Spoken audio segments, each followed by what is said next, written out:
დილამ შვიდობისა მოგესალმებით TV პირველის და დილის ლაივის მაყურებელს. გისურვებთ ბედნიერ შაბათ დღეს, წარმატებულ კვირა დღეს, ორ შაბათს, სამ შაბათს და ასე შემდეგ.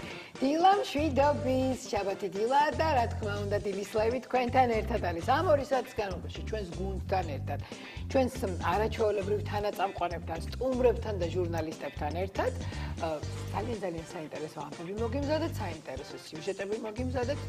ირმა მუშკი ყვაჭადეს აქვს საოცარი თემა, ისეთი აქტუალური და საკამათოც კი ბაჩო. კი ბატონო. მაგრამ მოვიტოვებ კამათს იმ დროისთვის როცა მუშკი შემოვა სტუდიაში. მარიამ როინიშვილი ასევე ძალიან საინტერესო თემით შემოგვიერთდება და მოკლედ ძალიან დატვირთული და საინტერესო შაბათის დილის ლაივი გქონდეთ. და პირველ რიგში ტრადიციულად დავიწყოთ ამინდის პროგნოზით. ძალიან მნიშვნელოვანია ვიცოდეთ როგორი ტემპერატურა გველოდება დღეს მთლიანად საქართველოში, დედაქალაქში და ამისთვის საჭიროა ჩვენს ანა ზაქაშვილს შევეხმიანოთ. დილამ შვიდობისა უთხრათ. ანა დილამ შვიდობის. ანა დილამ შვიდობის. ამინდის პროგნოზის სპონსორია PSP. ჩემი ოჯახის საფთიაქი. ანა დილამ შვიდობის. დილამ შვიდობის, ბაჩო, ხატია მოგესალმებით, მივესალმებით ჩვენს ტელემაყურებლებს, რა თქმა უნდა, ამინდი ძალიან მნიშვნელოვანია და მე გაგაცნობთ დღევანდელი დღის ამინდის პროგნოზს და გეტყვით, რომ დღეს დასავლეთ საქართველოში დრო გამოშვებით ღრუბლიანობა მოიმატებს, უმეტეს რაიონში მოსალოდნელი არის წვიმა ელჭექით, მაღალ მთაში ზოგან თოვლი. დასავლეთის ქარი იქროლებს 10-15 მეტრწამის სიჩქარით, ზოგან ძლიერი 17-22 მეტრწამის სიჩქარით. არის ტემპერატურა დაბლობში ღამით +1-დან +6 გრადუსამდე მოიმატებს, დღისით +8 13 გრადუსი იქნება. მთაში ღამით არის ტემპერატურა 0-დან +5 გრადუსამდე მოიმატებს, დღისით +4-9 გრადუსი იქნება. რაც შეეხება აღმოსავლეთ საქართველოს, აქაც დრო გამოშვებით ღრუბლიანობის მომატება არის. ნავარაუდები უმეტეს რაიონში ხანმოკლე წვიმა არის. ნავარაუდები ელჭექით, მაღალ მთაში ზოგან თოვლი.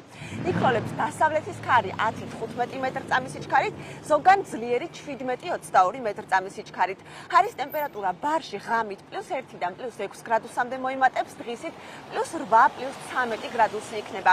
მთაში კი ღამით არის ტემპერატურა 0-დან +5 გრადუსამდე მოიმატებს, დღისით +3-8 გრადუსი იქნება. გადავიდეთ ქალაქებზე და დავიწყოთ ტრადიციულად სოხუმით, სადაც დღეს 10 გრადუსი და წვიმიანი ამინდი არის ნავარაუდები. 12 გრადუსს და ასევე წვიმას ელოდებიან ზუგდიდში, ხოლო ფოთში ასევე 12 გრადუსი და წვიმიანი ამინდი არის ნავარაუდები.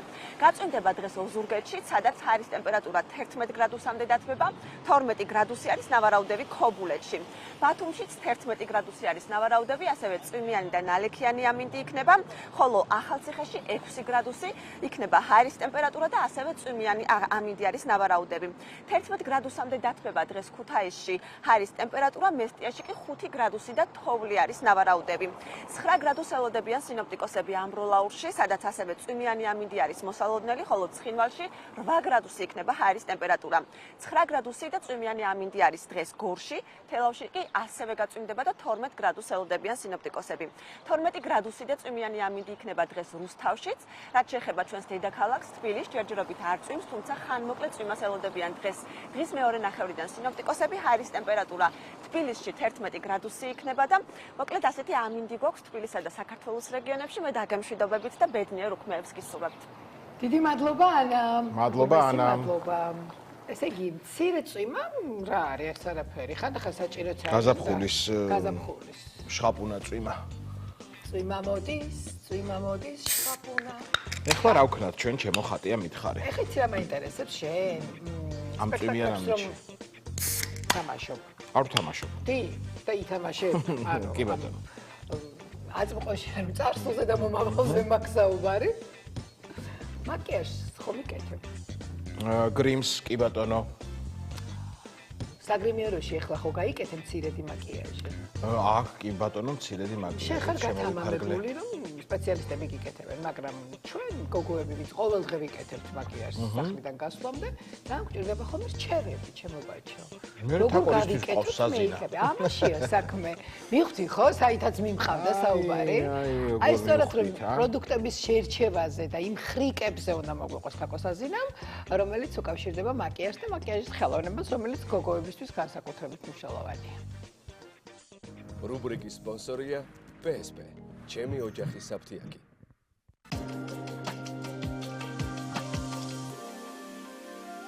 დილამშვიდობის ძვირფასი ტელემაყურებლებო, ეს არის რუბრიკა Beauty Line თაკოს ეზინესთან ერთად და მე დაგიბრუნდით ახალი თემით, ახალი მაკიაჟით. ძალიან მიყვარს მაკიაჟის დღეები, მაკიაჟის რუბრიკები, იმიტომ რომ ვფიქრობ არის ძალიან განსხვავებული, სახალისო, სანახაობრივი და დღეს მაკიაჟის გასაკეთებლად უნდა გამოვიყენოთ კატრისი, რომელიც არის თან ძალიან ხელმისაწვდომი და მოკლედ მთელ მაკიაჟს გავიკეთებ კატრისის პროდუქტებით. დღეს მინდა თან გასწავლოთ თვალის ჩრდილების წასვლის ძალიან მარტივი ტრიკი, რომელთაც ფაქტობრივად 5 წუთში წაისვამთ თვალის ჩრდილებს. დავიწყოთ კატრისის პრაიმერით, რომელიც არის 10-1-ში, ატენიანებს კანს, ესე იგი, ამზადებს კანს მაკიაჟისთვის ატენიანებს. აქვს ნაოჭების საწინააღმდეგო ოდნავ გასწორების ეფექტი, ამცირებს ფორებს და მოკლედ აქვს სასწაული შედეგი. ყველაფერი ერთში არის ფაქტობრივად და წავისვამ მთლიანად სახეზე.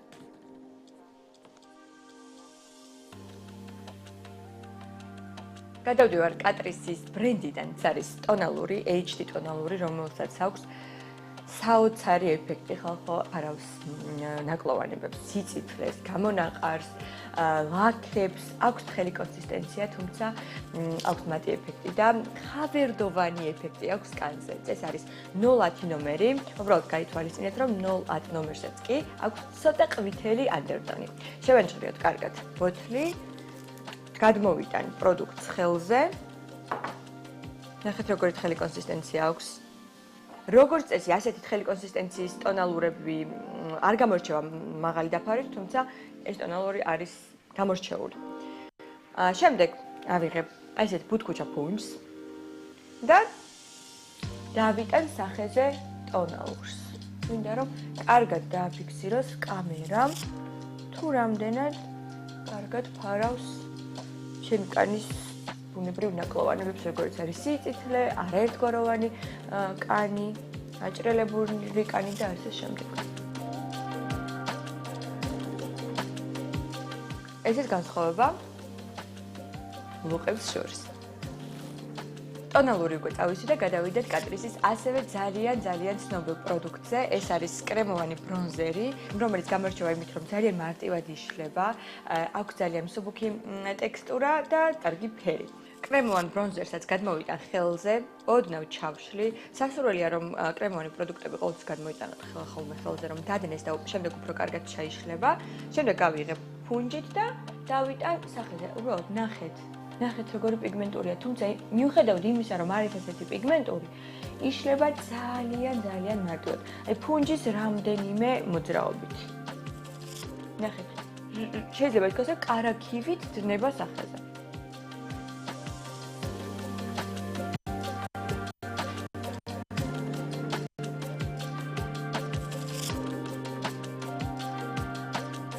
ახლა კი გადავიდეთ თვალის ჩრდილებზე, როგორც დაგკვირდით, უნდა გასწავლოთ ძალიან მარტივი ხრიკი, როგორც წავისვათ თვალის ჩრდილები მარტივად.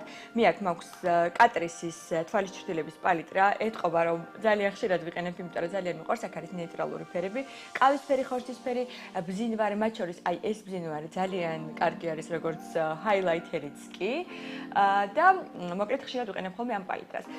პირველ რიგში დავიწყებ ღია ფერით, შემდეგ ცოტა გავამუქებ და ბოლოს კიდევ უფრო გავამუქებ. ეხლა აი ამ ყველაზე ღია ფერს დავიტან თვალის შიდა კუთხეში. ეს არის ამოსანათებლად. ეს მაკიაჟი, რომელსაც ახლა გავიკეთებ, ეხმარება თვალს, რომ უფრო მისცეს ნუშისებრი ფორმა. და თვალი ავწიოთ ზემოთ. ამ შემთხვევაში აუცილებლად შიდა კუთხე უნდა იყოს ღია ფერის, ხოლო გარე კუთხე უნდა იყოს მუქი ფერის, შუა ნაწილი უნდა იყოს ნეიტრალური. აი ეს. გადავიდეთ შემდეგ ფერზე. ამ შემთხვევაში ავიღებ აი ამ ხორცის ფერს, რომელიც არ არის არც ძალიან მუქი და არც ძალიან ღია და დავიტან თვალის ცენტრალურ ნაწილზე. აი ეს.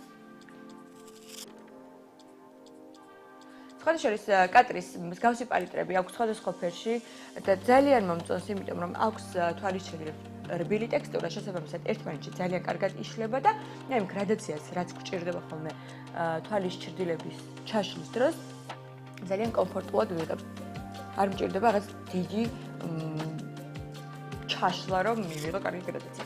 ეხლა კი ყველაზე მუქ ფერს, აი ამას დავიტან თვალის გარე კუთხეში. აი აქ. ნახეთ?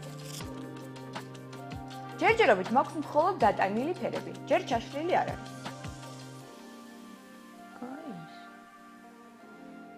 ეს რა თქმა უნდა არ არის პროფესიონალური ტექნიკა, თუმცა არის სამოყვარულო ძალიან მარტივი ტექნიკა, რომელიც დაგვეხმარება, რომ ყველამ გაიგებს მაკიაჟი, არა მხოლოდ მათ, ვინც იცის კარგად მაკიაჟის გაკეთება, არამედ აბსოლუტურად ყველამ.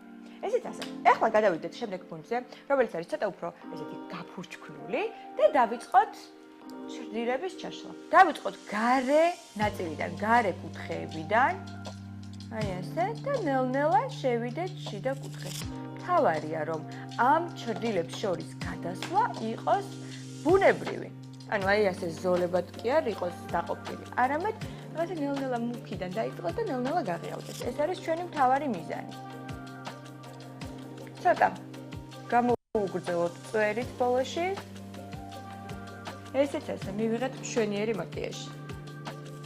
თვალებს დავამატეთ უში და მგონი აი ამ მარტივი ხრიკისთვის იდეალური გამოვიდა. ახლა გადავიდეთ ბლაშზე. აქვს ულამაზესი ფერები. კონკრეტულად ეს არის ნუატმისფრო, თუმცა აქვს ძალიან ბევრი ლამაზი ფერი. სხვათა შორის კარგი ის არის, რომ PSP-ში არის კატრისის სტენდები, სადაც არის ყველა პროდუქტის ტესტერი. შეგიძლიათ ადგილზე მიხვიდეთ, დატესტოთ და ისე გადაწყვეტოთ მოგწონთ თუ არა და გინდათ თუ არა მისი შეძენა. აი ესე კარგად ლამაზად გადავინაწილოთ ბლაში. ზოგადად ბლაში ძალიან მიყვარს მაკიაჟი, იმიტომ რომ აძლევს სიცოცხლეს კანს და რაღაცნაირად ლამაზ ელფერს. ასე.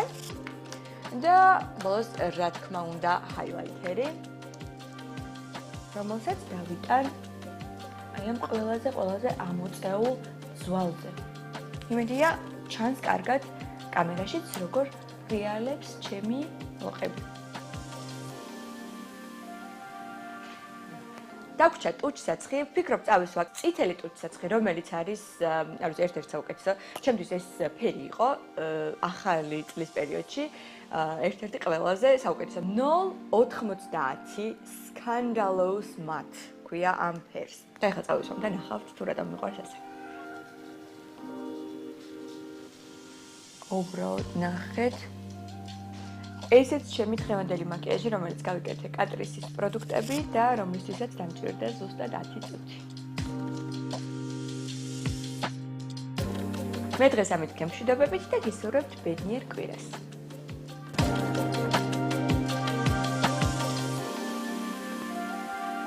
რუბრიკის სპონსორია PSP, ჩემი ოჯახის საფთიაქი. დიდი მადლობა თაკოს და ერთადერთი ორი რამე შურს ადამიანის, ხო იცი? აბა. რუჯი და მაკიაჟის გაკეთება რომ თვითონ იცის. შენ? არა. აი, მაინც რა არის ეს? რუჯის მიღება ვიცი, მაკიაჟის გაკეთება არა. არა. მაგრამ ამისთვის არის სწორედ ეს რუბრიკა, რომ ნელ-ნელა ვსწავლობთ და რაღაცნაირად ერთხელ მეც ჩემი მეიკაპით გამოგეცხადები, ბაჭო. აუცილებლად და ეს რა ქვია, შეშიაფასე. სანამ მოხვალ შენი მეიკაპით, მანამდე მაინც მითხარ რომ შევემზადო. შეგამზადებ. კი ბატონო. ესე იგი, ყოველ კვირეულად ჩვენი გადაცემის ფსიქოლოგი საინტერესო თემებს გვიმზადებს და დარწმუნებული ვარ, რომ არ წევანდელი დღე იქნება გამონაკლისი და ჩვენი ირმაც შემოგვიერთდება. იცი რა, მოდი მაშინ აღარ დავკარგოთ დრო და ირმა მუშკი კვაჭაძესთან გადავიდეთ და გავიგოთ დღეს რაზე უნდა ვისაუბროთ. რუბრიკის სპონსორია მენტალური ჯანმრთელობის ცენტრი დიალოგი. დიალოგი შენი სიმშვიდისთვის. დილამშვიდობისა. როგორი გაზაფხულის ფერებში ხარ? ხო, ამინდი ცოტა არ გვიწყობს ხელს, მაგრამ თავად კალენდარს ხო უყურებთ და ხო ვიცით რა გაზაფხულია. ზუსტად. საკმაოდ მძიმე და საკმაოდ საკამათო თემა მოგვიტანე. კი, ფაქტობრივად ის თემა მოვიტანე, რომელსაც ეს რაღაცა ყველა ჩურჩულებს ამ თემასთან მიმართებაში, ყველა განიხილავს, განხილვის ყველაზე ხშირად ეს თემა პოპულარულია ყველაზე ხშირად ეს თემა. ყველას თავისი აზრია. ყველას თავისი აზრი აქვს, ყველას თავისი ესე ვთქვათ შეხედულება აქვს. სხვათა შორის ჩვენ სპონსორს ვესაუბრებ უშინ რაღაც ამ თემაზე და ისე თვითონაც ისე იყო მენტალური ჯანმრთელობის ცენტრი იდილია ჩვენი სპონსორი შეგახსენებთ და ქეთის ვესაუბრებოდი გუშინ ამ თემაზე და ისეთი სურვილი ქონდა თავისი აზრის დაფიქსირების, რომ ამის დღეს არ უნდა მოსულიყო, მაგრამ წამიყვანე მეც მინდა მეც მათქმევინეთ. სიამოვნებით მივიღებთ რატო არ წამოიყვანე არ ვიცი. მეც მათქმევინეთ, თუმცა მას განსხვავებული აზრი ქონდა, მე რაღაც იქაც ვიკამათეთ, აქაც ჩვენ რაღაცა სანამ ეთერში შემოვიდოდით ჩვენი დამოკიდებულებები გავაჟღერეთ ამ თემაზე, თუმცა მოდი დავიწყოთ, გავაჟღეროთ ხო ეს თემა არის ღალატი და ღალატი ყველა მის გამოვლინებით და მისი გავიხილოთ ახლა ყველანაირად რომ ჩვენ მაყურებელს რაღაცნაირად შევუმსუბუქოთ ის მდგომარეობა თუ ღალატის რაღაცა მომწრე არიან და გამოცდილი აქვს საკუთარ თავზე ერთ-ერთი ყველაზე რთულად განსაცდელი მდგომარეობა ის ვისაც ღალატობენ იმიტომ რომ ურთიერთობაში ალბათ ყველაზე ფაქტობრივად სხეულებრივი ტკივილის არის კვლევები სადაც აი დისკომფორტი ხელა შკალა ისეთი მაღალია რომ ადამიანი რაღაცა კარგავს ძალიან ფუნქციონირების შესაძლებლობას და ჩვენ სანამ შემოვიდოდით ეთერში შენთან ერთად მანამდე განმარტება ჰქონდა ღალატის და ძალიან საინტერესო იყო და ეგეც ალბათ რომ გავაჟღეროთ სანამ დავიწყებთ ასე თქვა თემის დაშლას და საინტერესო იქნება მდგომარეობაზე ნებისმიერ მდგომარეობაზე საუბარი უნდა დავიწყოთ ამ მდგომარეობის ახალდებით და რა არის ღალატი ხო ძალიან მარტივია და ყველაფერი ძალიან მომწონს რომ ყველაფერი რაღაც გართული ძალიან მარტივად აიხსნება ხოლმე და ღალატიც არის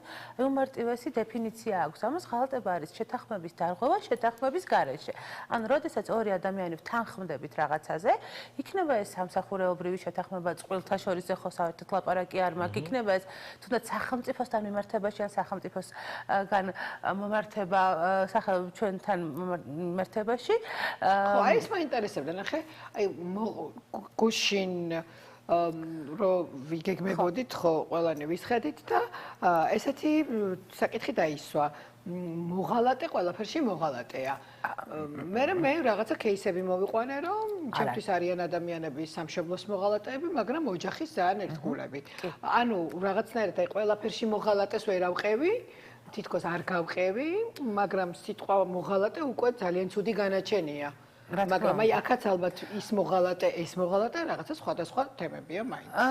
ხო, ფსიქოლოგიაში არის ეგეთი მახასიათებელი განზოგადების პროცესი, როდესაც ჩვენ ვანზოგადებთ, მაგალითად ერთმა ძაღლმა თუ მიყვინა, ყველა ძაღლი იქბინება, ან პირიქით ერთხელ თუ მიყვინა, სულ მიყვინს, ხო, რაღაცა ეგეთი ფაქტი ეგ არასწორია, იმიტომ რომ ყოველ სიტუაციურად მას ჩვენ ადამიანს უკარგავთ რაღაცა განვითარების იდეის არსებობას, ხო?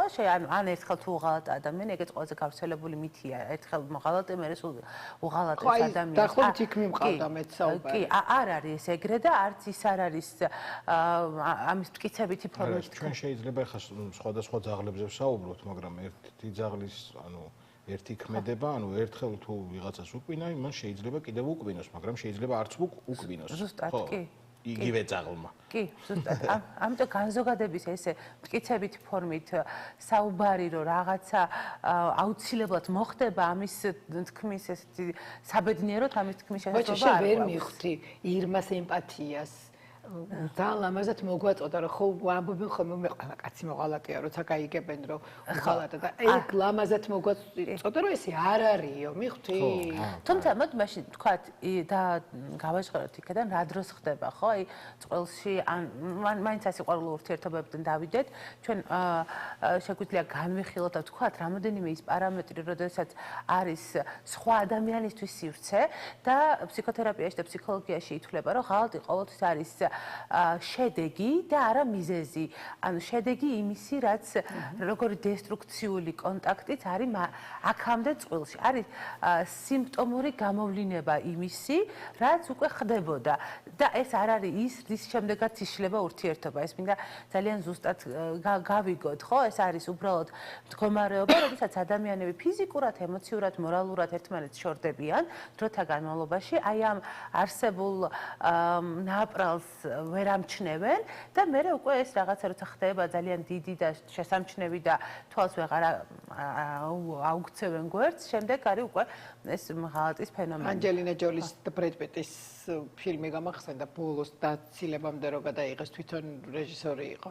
და იქ არის ზუსტად ამ ურთიერთობებზე როგორ ნელ-ნელა ცილდებიან წყვილები და რაღაცნაირად გადარჩენის გზებს ხო, ეძებენ. თუმცა ჩვენ ვისაუბრეთ ამაზე არის თუ არა ის ღალატის შემდეგ ურთიერთობის აღდგენის შესაძლებლობა და ფსიქოთერაპევტები აქაც თანხმდებიან, რომ შესაძლებელია, რომ აღდგეს ურთიერთობა, თუმცა აქ უნდა იყოს ორივეს გულწრფელი ავთენტური ნება იმასთან დაკავშირებით, რომ ის რაც იყო ამაზე უნდა ვიზრუნოთ, რომ ისეთი ფორმით აღარ იყოს, როგორიც იყო და ვთქვათ, მნიშვნელოვნების დაბრუნებაზე უნდა იზრუნოს ორივე, იმიტომ რომ მე როდესაც მოღალატე ერთ-ერთი პარტნიორი ხედავს რა შედეგი მოყვა მის ქცევას, მე აცნობიერებს ის თუ რა მნიშვნელოვანი რაღაც დაკარგა. თუ ამას გაცნობიერება არ მოყვა და ვთქვათ, მოყვა დამალვა, კიდევ უარყოფა, მოყვა პირიქით პარტნიორის დადანაშაულება, რომ შენ რაღაცა როგორ და რატომ გაიგე, ან ხო შეიძლება ხანდახან არის რომ რაღაცა პირადი მიმოწერის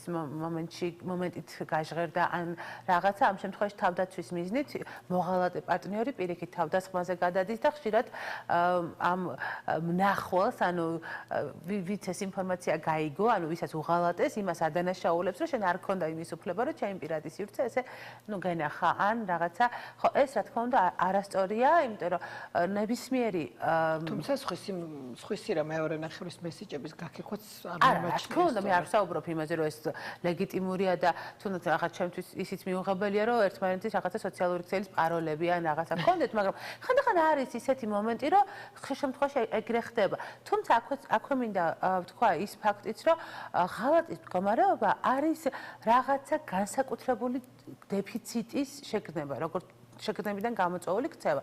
როგორც თქვი, რაღაცა აკლდა ურთიერთობას, ან ადამიანმა განიცადა ძალიან დიდი სტრესი.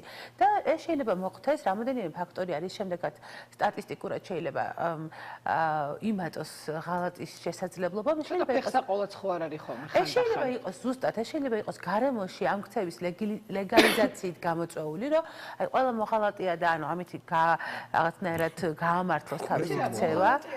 ალბათ მგონია რომ საერთოდ არ თulis ამ დროს ადამიანი რომ მოღალატეა მგონია რომ რაღაც 5 წუთიან ურთიერთობაში შეგვიძლია თავისი ქცევის მნიშვნელობა ეს შეიძლება იყოს მაგალითად საცხოვრებელი სახლის შეცვლის შემდეგ და როდესაც ადამიანს აქ დაკარგულობის განცდა და რაღაცნაირად სტრესული გამოცდილება აქვს ეს იყოს ილუზორული გაქცევის მდგომარეობა რომ იქმნის რაღაც ალტერნატიულ სივრცეს სადაც შეუძლია არ იფიქროს იმ რეალობაზე რომელზეც არის და რაღაცნაირად სტრეს ფაქტორის არსებობის შემთხვევაში რაღაცა ღალატის პროცესი იყოს მისთვის გაქცევის და განრიდების. არ გულისხმობ ფიზიკურ კონტაქტს, აუცილებლად შეიძლება იყოს უბრალოდ მიმოწერაც კი, როდესაც ადამიანი იქმნის რაღაცა თავის ცალკე ისტორიას, კი, თავს ირთობს კი.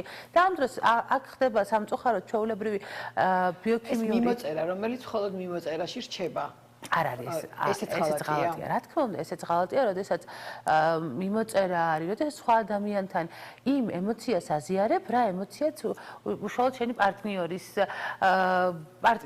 ხო, ეხა იგივე სამსახურეობრივ ჭრილში, როდესაც რაღაც მიკუთვნებული ხარ ამ რაღაცა კონკრეტულ ორგანიზაციასთან, შენ იგივე საქმეს ხელშეკრულებაში გათვალისწინებული პირობების მიუხედავად უკეთებს სხვა ორგანიზაციას, აქაც კი თუ არ გაქვს ამის ლეგალიზაცია, ხო? აქაც კი შეთანხმების დარღვევაა და ესეც კი ითვლება შენი პროფესიული ღალატის კარგი, მაშინ ერთ კითხვას დაგისვამ. აი მივხვდით რომ უნიშნულოვანესი არის რაღაცნაირი დეფიციტი ურთიერთობაში. ძალიან ხშირი შემთხვევა არის, როდესაც ეს ღალატი იჩენს თავს მასში, როდესაც პირიქით ოჯახი რაღაცნაირად ფინანსურად უძლიერესი ხდება, წარმატებულები ხდებიან და აი გარედან რომ ჩანს რომ იდეალურია და პირიქით ყველაფერი უფრო კარგად არის ვიდრე იყო ადრე, თითქოს მაშინ ხდება უფრო ხშირად ეს ღალატის ანუ ჩვენ არასდროს არ ვიცით რა ხდება ამ დროს, როდესაც თქვათ იქ ფინანსური მიღწევა არის გარედან და ეს რაღაცა. არა, ნუ სიყვარულიც არის, ყველაფერი არის და პირიქით უფრო მეც მოგზაურობს, უფრო მე დროს უთმობს ერთმანეთს, მაგრამ ამ დროს იგებს სიყვარული არის, იქ ღალატი არ არის. სადაც სიყვარულია და გულწრფელი ურთიერთპატივისცემა, იქ ღალატი არ არის. თუმცა თუ შესაძლებლობების გაზრდამ და ჩემი ეგოს დაკმაყოფილება მე ხარ ჩვენ თქვი ძალიან გავს იმას რომ მე რაღაცნაირად ფინანსური სტაბილურობით უფრო მეტი თავდაჯერებლობა და გამბედაობა მომეცა იმის რაღაცა არა თვითკმარობა არამედ ეგო გამებერა რაღაცნაირად და ამითი თითქოს ის რაც აქამდე არ იყო ჩემთვის ხელმისაწვდომი ეხა რაღაცნაირად ლეგიტიმური გავხადე და თავს უფლება მივეცი ესე დავაშავო შესაბამისად ეს არ არის მთლად ურთიერთობიდან გამოწვეული შეიძლება ჩემთვის იყოს იმ საფეხურზე თავის რაღაცნაირად აი სიამაყის გამოვლინება, სადაც მე ეხლა გადავედი და ჯერ თლად კომფორტულად არ ვარ ჩემ ამ კარგი, თუ სიყვარული არის, ხალატი არ იქნება საპირწონოდ შეგეკითხები მაშინ, როდესაც უმეტესობა შემდეგ ისევ ბრუნდება იმ სიყვარულში და პატიობენ, ნუ რაც მე სამწუხაროდ ვერ გამოვდე ისეთი ძლიერი, მე არ შემიძლია ღალატის პატიობა. მე მგონია რომ ეს ძალიან დიდი სიძლიერეა, როდესაც შენ ურთიერთობას გადაარჩენ და ვთქვათ აპატიობ. თუმცა არიან ადამიანები, რომლებიც ვერ პატიობენ და ჩემი მაგალითი ესეთია, ხო? აი, როცა პატიობ, ესე იგი სიყვარული ხო ბრუნდება და მაშინ რას ნიშნავს თუ სიყვარული არ არის, თუ სიყვარულია ღალატი არ არის? როდესაც ადამიანი აი ზუსტად მადლობა ამ დაზუსტებისთვის, როდესაც ადამიანი სტრესშია, პარტნიორი, რომელსაც აქვს თავისი სტრესული გამოცდილება, ხო, იქნება ეს სამსახურის დაკარგვით, იქნება ეს რაღაცა სტრესული გამოცდილება. ამ დროს ის საკუთარ თავთან კარგავს კონტაქტს, შესაბამისად კარგავს კონტაქტს პარტნიორთანაც, იმ რეალობასთან, რომელიც არის და რა თქმა უნდა, აქ საკუთარი თავის სიყვარულიც კი არ არის იმ მომენტში, არათუ პარტნიორის და აი ამ რაღაცა დესტრუქციულ, ინფანტილურ, არასაკუთარი თავისთვის ეკოლოგიურ ქცევას ახორციელებს. შესაბამისად, მხოლოდ აი ამ ქცევის მერე უბრუნდება ის რეალობას, რომ აი რაღაცნაირად თითქოს ბურუსშია ხოლმე ხშირ შემთხვევაში ადამიანი და ვერ აცნობიერებს ამ თავისი ქცევის ან შედეგს, ან რა მოყვება და მხოლოდ გაცნობიერების შემდეგ, იმის შემდეგ, რომ პარტნიორი გავუგებს, რომ ეხა შენი რაღაცა ტრამვული გამოცდილების, ან შენი ფსიქიკური პროცესების, რაღაც მენტალური მდგომარეობის გამო მოხდა ეს ყველაფერი, რაც მოხდა და ცნობიერად აიღებს საკუთარ ქცევაზე პასუხისმგებლობას, მხოლოდ ამის შემდეგ შეიძლება იმ ჯანსაღ ურთიერთობას საუბარი, რომელ ურთიერთობაზე ჩვენ გვინდა რომ საერთოდ გქონდეს რაღაცა განვიხილოთ, ხო? თუნდაც ღალატის ეს თემა იმდენად მნიშვნელოვანია, რომ ფაქტობრივად ყველა ნაწარმოები, რომელიც ლიტერატურული გმირები იქნება ეს მადამ ბოვარი ხო, როდესაც შეიქმნა რაღაცა ისეთი ურთიერთობა, სადაც გაექცა რეალობას და ვთქვათ, ქონდა ისეთი წარმოდგენებითი ურთიერთობა, სადაც ხო, აი, ან თუნდაც უცნობი ქალის წერილში ცვაიქთან რასაც ხედავთ, როდესაც თითქოს სიყვარულის გამო ის ღალატობს საკუთარ თავს, როდესაც აი რაღაცა არარეალურ პერსონაჟს მისტირის მთელი ცხოვრების განმავლობაში და ამ დროს შეიძლება იყოს დადგეს ისეთი ფაქტი, რომ ადამიანმა სიყვარული საკუთარ თავთან დაკარგოს და რეალურად საკუთარ ღირებულებებს და საკუთარ მაშინ მეორე ნახევრის როლი ამ შემთხვევაში, ვისაც უღალატეს. ალბათ უფრო არა ვერ ვიტყოდი რომელი უფრო რთული არის ახლა მოღალატე თუ ვისაც უღალატეს, მაგრამ რთული თუ არა მე არ გეთახმები, ვიცი რომ თვლი, მაგრამ თვლი თუ არა რომ ეს ურთიერთობა კითხვა როგორ დასვა, მე არ გეთახმები. ვიცი რომ თვლი, მაინც არ გეთახმები. თვლი თუ არა რომ აი დაახლოებით ბოდიში იმას გავს, რომ მე ვიცი რომ შენ ახლა ამას მიპასუხებ, მაგრამ მე კითხვას მაინც გიზნებ, წყვილშია ხოლმე ეგეთი დინამიკა, რომ შენ კი ვიცი გუშინ სადაც იყავი და კი მიღალატე, მაგრამ მე მაინც კითხავი. არა, რატო იცი? სად იყავი? ჯვარი გწერეთ, მაგრამ მე გამოცდილი. ჯვარი გწერეთ. სამში მე გამოცდილი, მაგრამ კი ძალიან თუმცა გურამიკო დღემდე ვერ დავარწმუნე რომ მან მიღალატე, იმიტომ რომ იძახდა რომ მე ეს ერთი მესიჯი რომელიც შემთხვევით შემოვხდა და მართლა მე არ გამიხსნია, იძახის რომ ეს მესიჯები იყო და დღემდე ჯერა რომ არ უღალატია და მე ვარ ამპარტავანი და არ ვაპატიე, მაგრამ ღალატია ყველაფერი, აგერ მაგას შეთანხმება. მაგრამ ერთი კითხვა მაქვს, ნახე, აი მოღალატე და ვისაც უღალატეს, ხო? თვლი რომ ეს ურთიერთობა პირვანდელ ურთიერთობას აუცილებლად დაუბრუნდება და აი ეს ურთიერთობა რომელიც მე გრძელდება და სეფედნიერი წყვილებს ხედავთ ხოლმე ღალატის შემდეგ ნაპატიებს, ეს ნდობა, რომელზეც პირველ რიგში არის დაფუძნებული სიყვარული, ხო? ის შეიძლება რომ დაიბრუნო, როცა სულ გახსოვს რომ გიღალატეს და სულ ხარ გაფაციცებული და სულ გახსოვს რომ უღალატე და შენი სტატუსი გაქვს მოღალატის. აი აქ რა ხდება ამ ორ ადამიანს? ნახე, როდესაც არის ღალატის, აი ერთ-ერთ კვლევაში იყო ესეთი იდეა, რომელიც ჩემთვის ძალიან ახლოს იყო, არის ის, რომ ღალატი ყოველთვის რაღაცის დასასრული. ან დასასრული დესტრუქციული ურთიერთობის, ან იმ ურთიერთობის, რომელსაც დესტრუქციული ბოლო ჰქონდა. შესაბამისად, ის რაც იყო, აღარ აღდგება არასდროს, ხო? აი ეს მინდოდა. ხო, არა. თუმცა გვაქვს შანსი, რომ აღდგეს იმაზე კარგი ვერსიით, რომელსაც იმაზე მეტი სიღრმე ექნება, ვიდრე აქამდე ჰქონდა. აი, თუმცა აქაც ძალიან მნიშვნელოვანია ჩვენი ღირებულებათა სისტემა. ნახე, თუ მე არ შემიძლია ამ პროცესის პატიება, მაშინ არ უნდა დავთანხმდე პატიებაზე და მე რაღაცნაირად თავი ყოველთვის მსხვერპლის როლში აღარ უნდა მყავდეს, ხო? თუ მსხვერპლის როლში ვარ და ამას იმიტომ პატიობ, რომ მე სულ მქონდეს იმის განცდა, რომ ეხლა მე მიღალატეს ან ეს რაღაცნაირად დობას არ ვერ ვაღვადგენ, მაშინ უკვე მე ვარ ამ ურთიერთობაში, როგორც დესტრუქციული ინტერესის, დესტრუქციული პროცესის შემტანი, იმიტომ რომ უკვე მე ვღალატობ ურთიერთობის ჰარმონიას. შესაბამისად, როდესაც არის ჰარმონიული თანაარსებობა, ძალიან მნიშვნელოვანია დიალოგი, ძალიან მნიშვნელოვანია ის, რომ ჩვენ ნებისმიერი ჩვენი ფსიქიკური თუ ფსიქოლოგიური მდგომარეობაზე შევძლოთ პარტნიორთან ურთიერთობა და საუბარი. ჩვენ მიჯაჭვულობის ტიპები განვიხილეთ რამოდენიმე ეთერის წინ და ეს ნახე, როდესაც ურთიერთობაში არის განრიდებადი მიჯაჭვულობა, რომელსაც სულ უნდა ურთიერთობიდან წასვლა.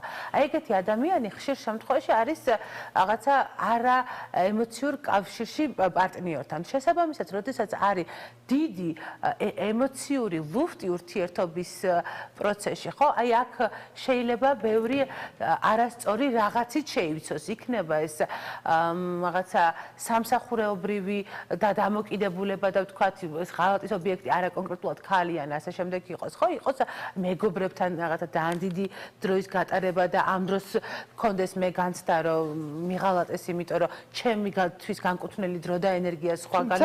მან არ არის თქვათ ყვანი, ვინც ამას ფიქრობს, იმიტომ რომ ბევრი დრო გატარებული ცალკემ შეიძლება რაღაცა სიტუაციაშიც მოგაქციოს შენდაუნებურად და იქ აღმოჩნდე სუსტი და უკვე მე მოღალატის სტატუსიც შეიძინო, ხო? ირმა, მაშინ კიდევ ერთი კითხვა მექნება. არის თუ არა შესაძლებელი რომ მეორე ნახევარმა ღალატამდე მიგიყვანოს, ანუ რაღაცნაირად გაიძულოს ღალატი იმუნდობლობამ, მეჭვიანობამ, ყოველ წამს კონტროლმა, რომელიც ეგ ბეზდება და ბოლო-ბოლო გაქეს განცდა, რომ იცი რა, მაინც თუ არ გჯერა, მოდი გავაკეთე. არა. თუ ურთიერთობაში არის, რომ სულ არის დინამიკა, რომ ეხა შენ მე ჩემი აი მიჯაჭვულობის ხო იყო ერთი რომელიც ზუსტად ამ შემთხვევაში ძალიან მნიშვნელოვანია, რომ ურთიერთობის ეკოლოგიურობაზე ვიზრუნოთ, თქვათ, მივიდეთ წყვილის თერაპიაზე, მივიდეთ რაღაც იმ შეთანხმებამდე, თუ ჩვენ არა ანუ ურთიერთობა არის ბალანსზე ორიენტირებული. თუ ეს ბალანსი დარღვეულია და ჩვენ რაღაცა ზედმეტი ძალისხმევით ვცდილობთ ბალანსის შენარჩუნებას მთელი ჩვენი რაღაცა აი დესტრუქციული ერთმანეთის დადანაშაულებით, კონტროლით და ასე შემდეგ, ეს დაძაბულობა საბოლოო ჯამში აისახება ურთიერთობის მთლიან რაღაცა ფორმაზე. არ შეიძლება ესე დისბალანსში დიდხანს გაგრძელდეს, რა თქმა უნდა. ამიტომ კიდევ ერთ შეგეკითხები ბავშვები. კი ბატონო. როდესაც დასრული ხარ, დიდი ხარ და ამას აანალიზებ, ხარ ძლიერი და ისევ იწყებ ბედნიერად ცხოვრებას, ღალატის შემდეგ, რაც თქვი რომ ის რაღაცა ცუდი სრულდება და იწყება ახალი და ლამაზი ფერადი. დიდი ხარ და შენ თქვა აცნობიერებ, რომელიც ასევე რთულია. ასეთ ოჯახში ბავშვები, რომლებიც იზრდებიან, იმას როგორ უხსნიან, რომ იცი რა, ჩვენ კი გვიყავით, ასე ცალ-ცალკე კი გვიღალატა მამამ, ნუ მაგ დროს ხო უფრო მძიმედ არის ხოლმე. მან ძალიან მნიშვნელოვანია გვიღალატა მამამ, ჩვენ არა, მე მიღალატა და ამაზე ავიღო პასუხისმგებლობა, იმიტომ რომ მას შვილისთვის არ უღალატია. ეგ ძალიან მნიშვნელოვანია. გეთანხმები, მაგრამ არის ამ დროს გაუწონასწორებლობა ქალებში, რომლებიც პირიქით ააკეთებენ და ამბობენ და თვლიან, რომ ყველას უღალატა, ოჯახს უღალატა. აი, როდესაც აღდგება ეს ურთიერთობა, აი ამ დროს ბავშვებს ეს ტრამვა როგორ გაზდით და ნებისმიერ თუ ჩვენ ურთიერთპატივისცემის ბალანსს აღვადგენთ ხოლმე და ურთიერთპატივისცემის ბალანსი აღდგება იმითი, რომ მე მესმის შენი ესეთი ქცევა, მე ვითვალისწინებ იმას, რომ ჩვენ რაღაცა ერთად არ ვზრუნავდით ერთმანეთს და ასე შემდეგ, ანუ ეს ურთიერთობა იმაზე კარგი ხარისხით აღდგება ხოლმე და უნდა აღდგეს, ვიდრე აქამდე იყო. თუ ესე არის, ყველა წარსულის ზიარის მოშუშება და რაღაცნაირად ტკივილის განკურნების პროცესი, ჰილინგის პროცესი უკვე იმას რა თქმა უნდა წარსულ გამოცდილებას ტოვებს როგორც ისტორიის ნაწილს და არა როგორც ღია ჭრილობას. თუმცა თუ ეს ურთიერთობა აღდგა და მაინც ურთიერთდადანაშაულება, მე ბაუჟებს კი არა ყველაზე ახდენს გავლენას და ჩვენ გვინახავს ალბათ მეგობრებიც კი, რომელიც ამ პროცესში ცხოვრობს და ეს პროცესი არის მისი პიროვნების რაღაც ცენტრალური ნაწილი, იმიტომ რომ აი ამ როლთან რომ მას უღალატეს ისე იდენტიფიცირდება ხოლმე ადამიანი, რომ მე რაღაცნაირად მეორედი სარგებელი აქვს მისი ამ რაღაცა დაჩაგრული როლისგან და შესაბამისად რაღაცა არ უნდა რომ გამოვიდეს ამ ჩაგრული ადამიანის როლიდან. იმიტომ რომ მისთვის რაღაცნაირად მომგებიანია ძალიან ყოველს ფსიქიკურ მდგომარეობას პატივცემ, მაგრამ ძალიან მნიშვნელოვანია რომ გავაცნობიეროთ, რომ ის რაღაცა რაც მორჩათ, მე უნდა ავიღო ამაზე პასუხისმგებლობა და ან ვიზრუნო იმაზე, რომ მე თვითონაც გამოვიდე ნაღალატევი ადამიანის როლიდან და თუ ამაზე პარტნიორი რა თქმა უნდა მოდის და ვთანხმდებით ამაზე, ან უბრალოდ დავასრულოთ ურთიერთობა და ვიზრუნო საკუთარ ფსიქიკურ ჯანმრთელობაზე. ხო, იმიტომ რომ მუდამ დარჩენა იმაში, რომ მე მიღალატეს და თან კრიტიკა და დადანაშაულება, რომ შენი ბრალია რომ ეცხოვრება დამენგრა, ესეც არასწორი დამოკიდებულება პირველ რიგში ამ დროს ჩვენ ვღალატობთ შემდეგ საკუთარ თავს და საკუთარ ღირებულებას. და ყველაზე მნიშვნელოვანია, რომ აი ჩვენი ღირებულებების მიმართ ვიყოთ ერთგული და ძალიან ზუსტად განსაზღვროთ. მე პიროვნულად შემიძლია ახლა რომ გავუგო ამ დროს ჩემ პარტნიორს რა მოხდა და ამაზე მეც მივიღო თანამონაწილეობა იმაში, რომ ერთად გავაჯანსაღოთ ის თუ არ შემიძლია და ესეც ჩემი ღირებულების ნაწილია, რომ ეს ის წითელი ხაზია, საიდანაც მე უკვე უკან მობრუნება არ შემიძლია. განმეორებით ვიღალატი, როცა არის წლების მერე და ხო, ეს უკვე არის. ხო, ანუ აქაც ძალიან მნიშვნელოვანია რამოდენიმე თემა უნდა ვუთხრათ თუ არა მეგობარს, რომ შენი პარტნიორი გღალატობს და ასე შემდეგ. ანუ წყვილში რაც ხდება, დინამიკა ყოველთვის შესამჩნევია ხოლმე წყვილისთვის, თუ ისინი ავთენტურები არიან საკუთარი თავისთვის. ამიტომ ნებისმიერი გარე პირის ჩარევა და განხილვა საჯაროდ ურთიერთობის ძალიან ფაქიზიარი ურთიერთობა და მე ამას აზიანებს. ამიტომ წყვილს უნდა გქონდეს ერთმანეთთან ისეთი დამოკიდებულება, ისეთი კონტაქტი, რომ გაუძლოს აი ამ რაღაცა ქარტეხილებს, ხო? თორე ღალატი არის რაღაცა მარტივი ადრენალინი, მარტივი დოფამინი, რაღაცა ილუზიის შექმნა, თავგადასავალი ადრენალინი და უფრო რაღაცა გაქცევა იქეთკენ, როგორც ვახსენე, ხო, ეს მადამ ბოვარი, რომელიც რაღაცა პეპლების იდეით გაიქცა აი ამ ილუზორულ სამყაროში. თუმცა მე თუ ეს მის ღირებულებებში არ შედის და ტიპაჟურად ეს მისთვის ლეგალურად არ არის, ძალიან აზიანებს ფსიქიკას. მაშინ ეთანხმები თუ არა ძირითადად რითიც თავს იმართლებენ ხოლმე მეორე ნახევრები, რომ არსებობს გონებრივი, ანუ გულით ღალატი, როცა მართლა გიყვარს და არსებობს ფიზიოლოგიური რაღაც მოთხოვნილების დაკმაყოფილება რაღაცა სიტუაციაში. არა. იმიტომ რომ ნებისმიერი ჩემი ქცევა თუ ჩემი ნებელობის წინააღმდეგია, ესე იგი მე ამ დროს ჩემ თავს ვღალატობ და აი იმ რაღაცა ჩემთვის მნიშვნელოვანს და ღირებულს ვარღვევ. ხო, აი ეგ იგივეა, რომ თქვათ რაღაცა შეხედულებით უნდა და ცოლებიც ვიცი ბევრი, რომ მე არ გავიგო თავარი. ხო, არა, ეგ იგივეა, რომ იქ რაღაცა რაც ჩემთვის საპირისპირო კურსზე შემომთავაზეს რაღაცა გაკეთება და მე ჩემ ღირებულებას აქ ვუღალატო და იმიტომ რომ მე ხარ არ ამექნება სხვანაირად ეხლა ესე ჯობდა. ხო, ეგეც ღალატია. ძალიან დიდი მადლობა ირმა. კითხვა არ დასვი და დასვი რა. არა, ბაჩო ისე გულისყურით მისმენდა, რომ რაღაცებში ვემთხვევით მე მგონი ჩვენ ზღოდ. ანუ მე ვარ ისა მე ამბობ ჩემია პროფესიონალმა ისაუბროს, ერთადერთი რაც შემიძლია კომენტარი გავაკეთო არის ის, რომ როდესაც საკუთარ თავს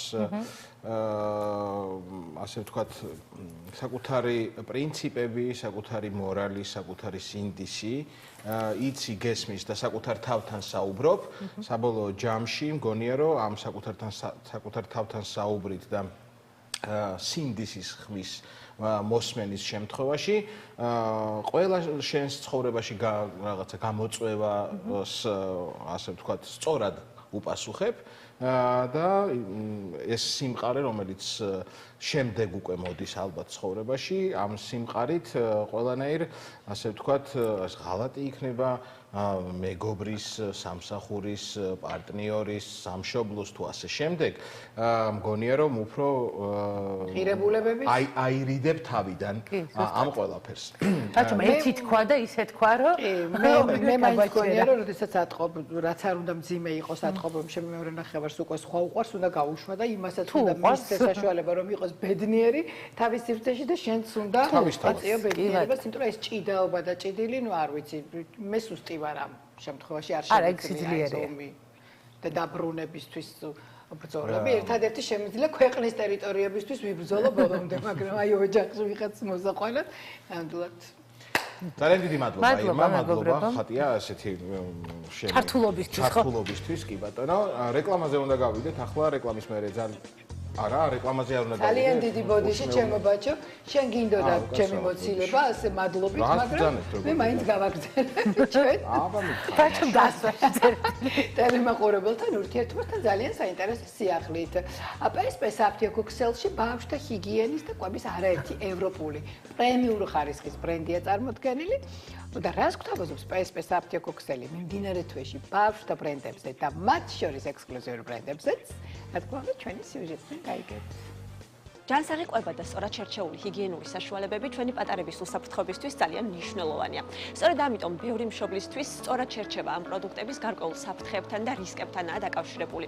დღეს მოვედით PSP-ში მათი რამდენიმე ექსკლუზიური თავის მოვლის ბრენდი უნდა გაგაცნოთ ჩემს რესპონდენტთან ერთად და უფრო დეტალურად მოვიყვებით მათი მრავალფეროვანი ასორტიმენტის შესახებ.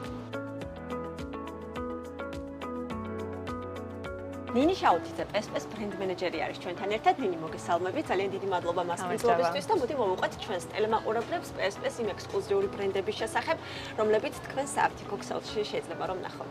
მოგესალმებით პირველ რიგში. PSP საფთიაქო ქსელს, რა თქმა უნდა, წარმოდგენილი აქვს ძალიან დიდი ასორტიმენტი ბავშვთა ხაზში, დაწყებული ბავშვთა კვებიდან დამთავრებული აქსესუარებით და ჰიგიენური საშუალებებით და ჩვენთან არის გაერთიანებული ძალიან ბევრი ბრენდი და რა თქმა უნდა, მათ შორის არის ექსკლუზიური ბრენდები, რომელთა ნახვაც შეგიძლიათ მხოლოდ და მხოლოდ PSP საფთიაქო ქსელში.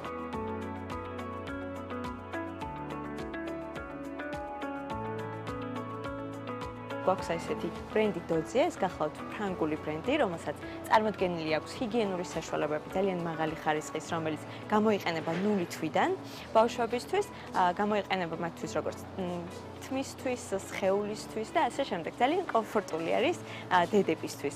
ასევე მინდა აქვე აღვნიშნო, რომ დოძიეს შემოთავაზებული აქვს როგორც ბავშვებისთვის, ისე დედებისთვისაც განკუთვნილი საშუალებები, მაგალითად ინტიმგელები, დედების საფენები და ასე შემდეგ, უამრავი ასორტიმენტი. აქვე მინდა აღვნიშნო ბელგიური ბრენდიც, ასევე არის ნუბი, რომელსაც შემოთავაზებული აქვს ჭურჭელი. ეს გახლავთ ძალიან უსაფრთხო ჭურჭელი ბავშვებისთვის და მოტივაციას აძლევს ბავშვებს, რომ თვითონ მიიღონ საკვები და ძალიან მნიშვნელოვანია დამეთანხმებით დედებისთვის და კომფორტულიც, რა თქმა უნდა. გვაქვს ასევე ლანსინო, რომელსაც ანტიკოლიკური ბოთლები აქვს შემოთავაზებული. ასევე real shade-ის სათვალეები მინდა აქვე აღვნიშნო. ეს გახლავთ სათვალეები, რომლებიც ბავშვებისთვის არის განკუთვნილი სხვადასხვა ასაკისთვის და მაქსიმალურად იცავს ბავშვების თვალებს ულტრაისფერი სხივებისგან და მისი ჩარჩო არის ფაქტობრივად უტეხავი და ლუკეთლია, რომელსაც შემოთავაზებული აქვს ასევე ბავშვებისთვის განკუთვნილი ძალიან ბევრი აქსესუარი და ძალიან ბევრი საშუალება. თავიანთი კომფორტისთვის. გარდა თავის მოვლის საშუალებებისა, PSP-ს კვების მიმართულებითაც არაერთი ევროპული პრემიუმ ხარისხის ბრენდი აქვს წარმოდგენილი. რა შეგიძლიათ გითხრათ და რომელ ბრენდებს გამოარჩევდით კვების მიმართულებით? კი, დღეს ვისაუბრებ ჩვენს ექსკლუზიურ ბრენდზე, კვების მიმართულებითაც. ეს გახლავთ Good Goat-ი, ფრანგული ბრენდია ესეც და Good Goat-ს წარმოდგენილი აქვს 100%-ით ბიოორგანული პროდუქტი. გვთავაზობს მაქსიმალურად მონოპროდუქტებს, რომ ბავშვებმა შეძლონ პატარაობის ასაკიდანვე მიეჩვიონ ამა თუ იმ გემოს, მაგალითად აი ვაშლის პაუჩი გვაქვს, რომელსაც აქვს 99.9% ვაშლის შემადგენლობა და დამეთანხმებით რამდენად კომფორტია დედებისთვის, როდესაც ბრენდი სთავაზობს ისეთ პროდუქტს, რომელიც დაახლოებით მიმსგავსებული არის სამზარეულოში, რომ დედა გააკეთებს ბავშვისთვის საკვებს. ძალიან კარგი პროდუქტები აქვს წარმოდგენილი, რომელიც დამატებით შაქარს არ შეიცავს, გლუტენს არ შეიცავს, ლაქტოზას არ შეიცავს და მაქსიმალურად უსაფრთხო და პრემიუმ ხარისხი არის ბავშვებისთვის. ძალიან დიდი მადლობა ამ საინტერესო ინფორმაციის გაცნობისთვის და მოდი ახლა მაყურებელს ვუთხრათ ისიც თუ რა აქციები და სხვა ტიპის შეთავაზებები ვრცელდება და როდიდან როდემდე ესეც საინტერესოა. კი ბატონო, როგორც უკვე აღნიშნე, PSP საფთიაქო ქსელში უამრავი ბრენდი არის, რომლებზეც უკვე დაწყებული არის შეთავაზებები, მაგალითად ბავშვების საფენებზე, რაც შეეხება ექსკლუზიურ ბრენდებს 14 აპრილს იწყება განახევრებული ფასები, სხვადასხვა შეთავაზებები და ასე შემდეგ. ეს შეთავაზებები დასრულდება 16 აპრილს და შეთავაზებები იქნება როგორც ონლაინ, ისე ოფლაინ, ჩვეულებრივად PSP საფთიაქო ქსელში. ნინი, კიდევ ერთხელ ძალიან დიდი მადლობა ასეთი საინტერესო ინფორმაციის გაცნობისთვის, იმედი მაქვს ჩვენ ტელემაყურებლებისთვისაც საინტერესო იყო ამ ინფორმაციის მოსმენა, როგორც მოისმინეთ, PSP-ში ფასტეკლებები უკვე დაწყებულია 14-დან 16. დავბრუნდით პირდაპირ ეთერში, ვინც ეხლა გაიღვიძეთ და გადმორთეთ დილა მშვიდობის ეს სტილის ლაივია ბაჩო ქაჯაიასთან, ხატია შამუკიასთან და ჩვენს არაჩვეულებრივ თანაწამყვანებთან და სტუმრებთან ერთად, რაც ვერ მოასწარით რომ გენახათ, რა თქმა უნდა, რომ დასრულდება გადაცემა შემდეგ გადაახუროთ და ნახავთ ამ სოციალურ ქსელში. ეხლა კი ძალიან საინტერესო ამბავი აქვს თქვენთვის ბაჩოს. და მართლაც რომ კიდევ ერთი სიახლე უნდა გაგაცნოთ და გავაცნოთ ჩვენს მაყურებელს, საფთიაქო ქსელი ავერსი ემზადება სადღესასწაულო დღეებისათვის და მომხმარებლისათვის საინტერესო სიახლეები აქვს. პირდაპირ ეთერში გვიერთდება ელენე ალადაშვილი, ავერსის არამედიკამენტების მარკეტინგის ხელმძღვანელი. მოგესალმებით, ელენე, დილა მშვიდობისა. ელენე, დილა მშვიდობის. გითხარით რა სიახლეები აქვს საღდგომო. მოგესალმებით. ელენე, გისმენთ? მოგესალმებით. პირველ რიგში გილოცავთ წინასწარ. აღდგომის ბრწყინვალეს დღესასწაულს, ეს არის განსაკუთრებული დღესასწაული, რომელსაც ყურადღების გარეშე ნამდვილად ვერ დავტოვებდით. შესაბამისად, მოგიმზადეთ განსაკუთრებული შეთავაზებები. 18 აპრილის ჩათვლით 5000-ზე მეტი სახეობის პროდუქცია იმოქმედებს განსაკუთრებული ფასები, ძალიან ესეთი სუყე ფასტეკლებებით, ასევე გარკვეულ შენაძენზე მომხმარებელი დასაჩუქრდება როგორც მოვლის საშუალებებით, ასევე ევროპული თავგადასავალით ორკაციანი საგზურით, რომელსაც მე მოგვიანებით გაგაცნობთ.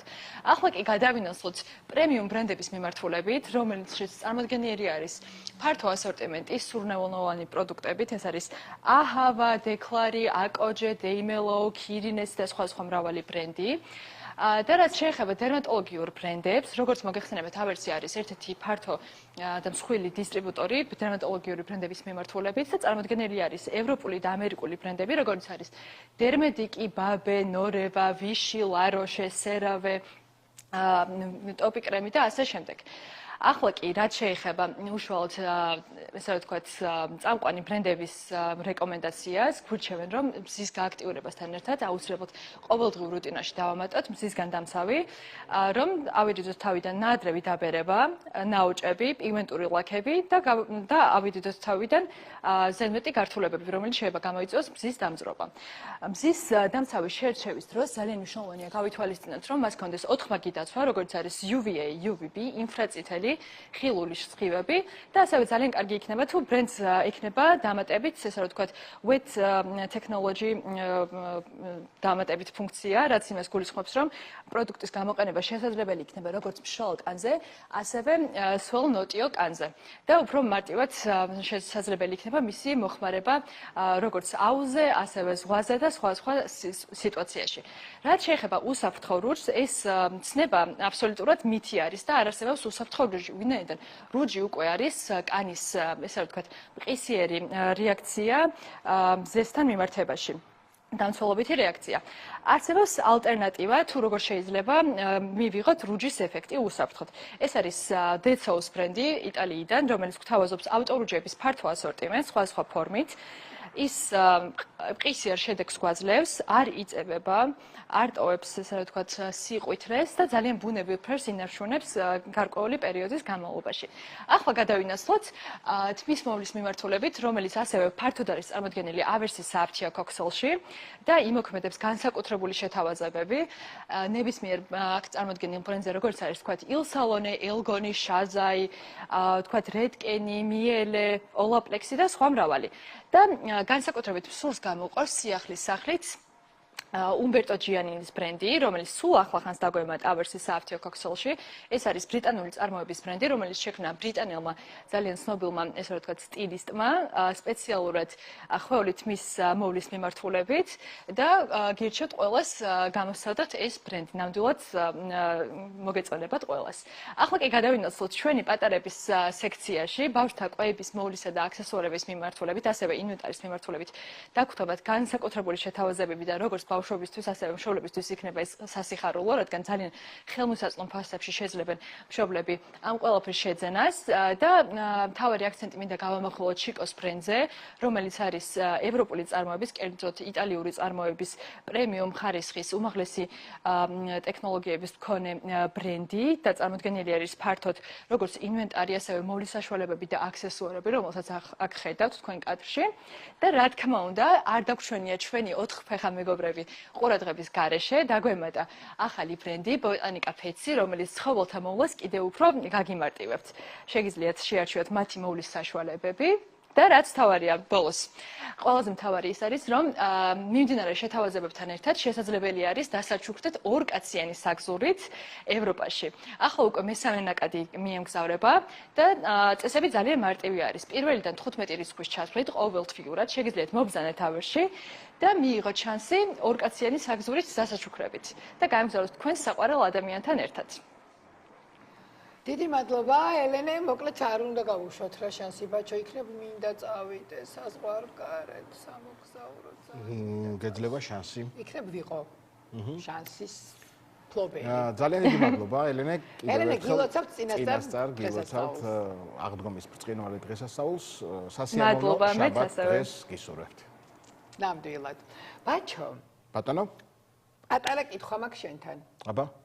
შენ თუ იცი ბორის პაიჭაძის სახელობის სტადიონი რამდენ მაყურებელს იტევს, ანუ ადამიანს? მე თუ სწორად მაქვს ინფორმაცია, რაც ინდივიდუალური სკამები დადგეს, მე მგონი 56,000.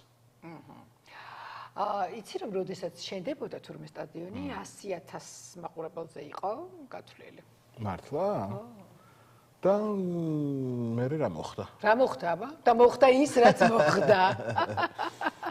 მე მგონი ამ ყველაფერზე უფრო კარგად ხო იცი ვინ მოგვიყვება საუკეთესოდ. აგერ ჩვენი კოლეგა, მეგობარი, არაჩვეულებრივი სპორტული დილის ეთერის ნათელის ხივი ეს. კი ბატონო, გიორგი დარჯანია და დილამშვიდობის გიორგი. გამარჯობა, ხატია ბაჩო, როგორ ხართ? რამე ხო არ შეგვეშალო, ვიცოდით სწორი ინფორმაციები, 56,000, 100,000, სწორი იყო. რა თქმა უნდა, ყველაფერი ეგრეა. ეგეც შენგან ვიცით. რატომ არ აშენდა ის 100,000-იანი სტადიონი? ამას უკვე სულ რამდენიმე წუთში ჩვენი სტუმარი მოგვიყვება. იქამდე ვთქვათ, ამ კვირის მთავარი ამბები რა იყო სპორტში. ერთი რაც თელმა სოფლიომ ნახა ეს იყო ჩემპიონთა ლიგის მატჩები, სადაც გაიბწყინა ტრადიციულად ჩვენმა ხუჭა კვარაცხელიამ და როგორი გამოხმაურება მოყვა მის თამაშს. არა მხოლოდ ზოგადად ჩემპიონთა ლიგის იმ კონკრეტულ მატჩს PSG ასტონ ვილას, არამედ კონკრეტულად კვარაცხელიას თავს სოფლიო სპორტულ მედიაში, ამას ჩვენი მაყურებელი უკვე საგამოს ეთერში კოკა-კოლას სპორტულ ამბებში ნახავს. გარდა ამისა, ამ კვირაში ჭიდაობაში ჩატარდა. ძალიან საყვარელი ბავშვი ყავს, ხვიჩას მე ვნახე კადრებში, მე სტადიონზე ჩავიდა, მეუღლე ბავშვი ძალიან ლამაზ. გარდა ამისა, ამ კვირაში ევროპის ჩემპიონატი გაიმართა ჭიდაობაში და ჩვენ უკვე გვყავს სამგზის ევროპის ჩემპიონი, გივი მაჭარაშვილი და გივის მინდა მიულოცო. ეს წარმატება ძალიან მაგარია. ჩვენ ველოდებით მსოფლიოს ჩემპიონატს და მერე უკვე ოლიმპიადასაც. და რასაც ველოდით მთელი 2 კვირის განმავლობაში მოხდა გავიგეთ ამ კვირაში ლაპარაკი მაქვს UEFA-ს სადისციპლინო კომიტეტის გადაწყვეტილებაზე. ხო, ნუ ვიცით იქ საქართველოს სამხატის მატჩის დროს მომხდარი ინციდენტების მთელი სერია განიხილა სადისციპლინო კომიტეტმა და რასაც ველოდით პრინციპში ისაჯელი მივიღეთ ერთი მატჩი მაყურებლის გარეშე. Und ეს ერთი მატჩი, ეს მატჩი რომელსაც ფულადი ჯარიმაც არის, ხო? ფულადი ჯარიმაც არის 40,000 евро, თუმცა ამ შემთხვევაში მოდი ვთქვათ პირდაპირ ეს 40,000 евро უფრო მეორე ხარისხოვანია, მთავარი არის ის რომ ერთ მატჩს საქართველოს ნაკრები ჩაატარებს აბსოლუტურად გიო, სარიელო მე რა ვერ სტადიონზე. გავიგეცი, შენ არ მყავდი ეს წინა დღეები და ამიტომ არ მქონდა ზუსტი ინფორმაცია. თითქოს ამბობენ რომ რაღაც ამ თამაშებს არ ეხება და მერეაო და ეს რას ნიშნავს ვერ გავიგე. ანუ იყო მოლოდინი რომ უახლოესი საშინაო ოფიციალური მატჩი ჩვენ გვაქვს წელს სექტემბერში თურქეთის წინააღმდეგ. ოღონდ უყურე თურქეთთან მატჩი ეს არის მსოფლიო ჩემპიონატის შესარჩევი ეტაპის შეხვედრა და მსოფლიო ჩემპიონატის ნებისმიერი მატჩები ტარდება FIFA-ს ეგიდით და არა UEFA-ს ეგიდით. სასჯელი ჩვენ დაგვაკისრა UEFA-მ და შესაბამისად, ლოგიკურია ის, რომ UEFA-ს სასჯელი ვრცელდება UEFA-ს ეგიდით ჩასატარებელ მატჩებზე და არა FIFA-ს ეგიდით. ანუ ამას არ შეეხება. ამას არ შეეხება და უახლოესი ოფიციალური მატჩი, რაც UEFA-ს ეგიდით უკვე ჩვენ გვექნება, ეს არის მომდევნო სეზონის ერთა ლიგა. ერთა ლიგა. ანუ ეს სასჯელი, ეს უმაყურებლო ჩვენ ვითამაშებთ 2026 წლის სექტემბერში პირველ არ ვიცით, იმიტომ რომ წელიწად ჯერ არ ჩატარებულა, წელიწადის თარიღიც კი არ ვიცით ჯერ, UEFA-ს ეს არ გამოუცხადებია. ვიცით უბრალოდ თარიღი, რომ ეს იქნება 2026 წლის სექტემბერში. ვისთან ეს ჯერ ჩვენ არ ვიცით. აი ასეთი ამბავია. და ინგლისელები არ იყვნენ და გული არ გამისკრეს, მოკლედ ხვდები. სტადიონის გარშემო მოგვიწია ლაპარაკი, თქვენ შესავალში ახსენეთ დინამოს აი ძალიან უცნაური ამბავი, რომ ჩვენი დინამო ეხლანდელი უნდა ყოფილიყო 100,000-იანი სტადიონი. და ყველაზე კარგად ორჯერ დიდი ვიდრე არის. ყველაზე კარგად ვინ შეიძლება ამაზე ისაუბროს, თუ არა ქურდიანების არქიტექტორთა დინასტიის წარმომადგენელმა ბატონმა არჩილ ქურდიანმა, რომელსაც ვთხოვ ახლა. დილამშვიდობის ბატონო არჩილ. დილამშვიდობის როგორ გძანდებით ბატონო არჩილ? ეს ესებდიანი ამბავი ყოფილა, რომ ორჯერ დიდი უნდა ყოფილიყო სტადიონი. კი, ძალიან საინტერესო ამბავია. მოდი ახლა განვმარტოთ, რომ როდესაც აი ეს დინამო, ახლა რაც გვაქვს დინამო აშენდა, მაშინ ხო ინდივიდუალური სკამები არ იყო ხატია, იყო აი ეს სეფებში რა ხონდა გრძელი სკამები. ერთიანები ხო? პარკებში რო იყო. დიახ.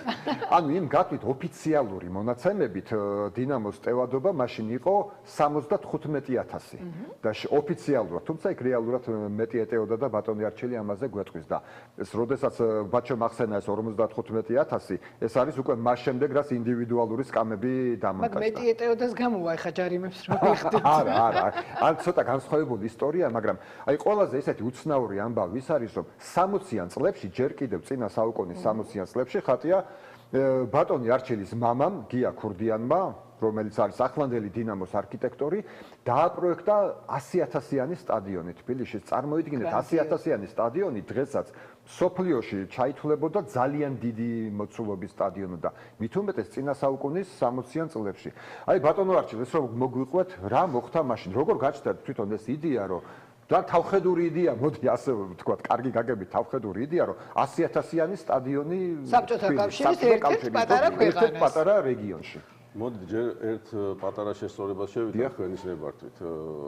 არქიტექტორები შეიძლება ბევრი იყვნენ, მაგრამ სტადიონს ყავდა ავტორი, 3 ავტორი და ეს ავტორის სტატუსი უფრო მნიშვნელოვანია, ვიდრე უბრალოდ არქიტექტორი. და ეს ავტორები იყვნენ არჩილ ქურდიანი უფროსი, პაპა, რომელიც იყო ავტორი პირველი 31 წელს აშენებული სტადიონის, იყო გია ქურდიანი მისი ვაჟი, მამაჩემი და იყო შალვა გაზაშვილი. მე არაფრით არ შემიძლია ეს ადამიანი გამოტოვო.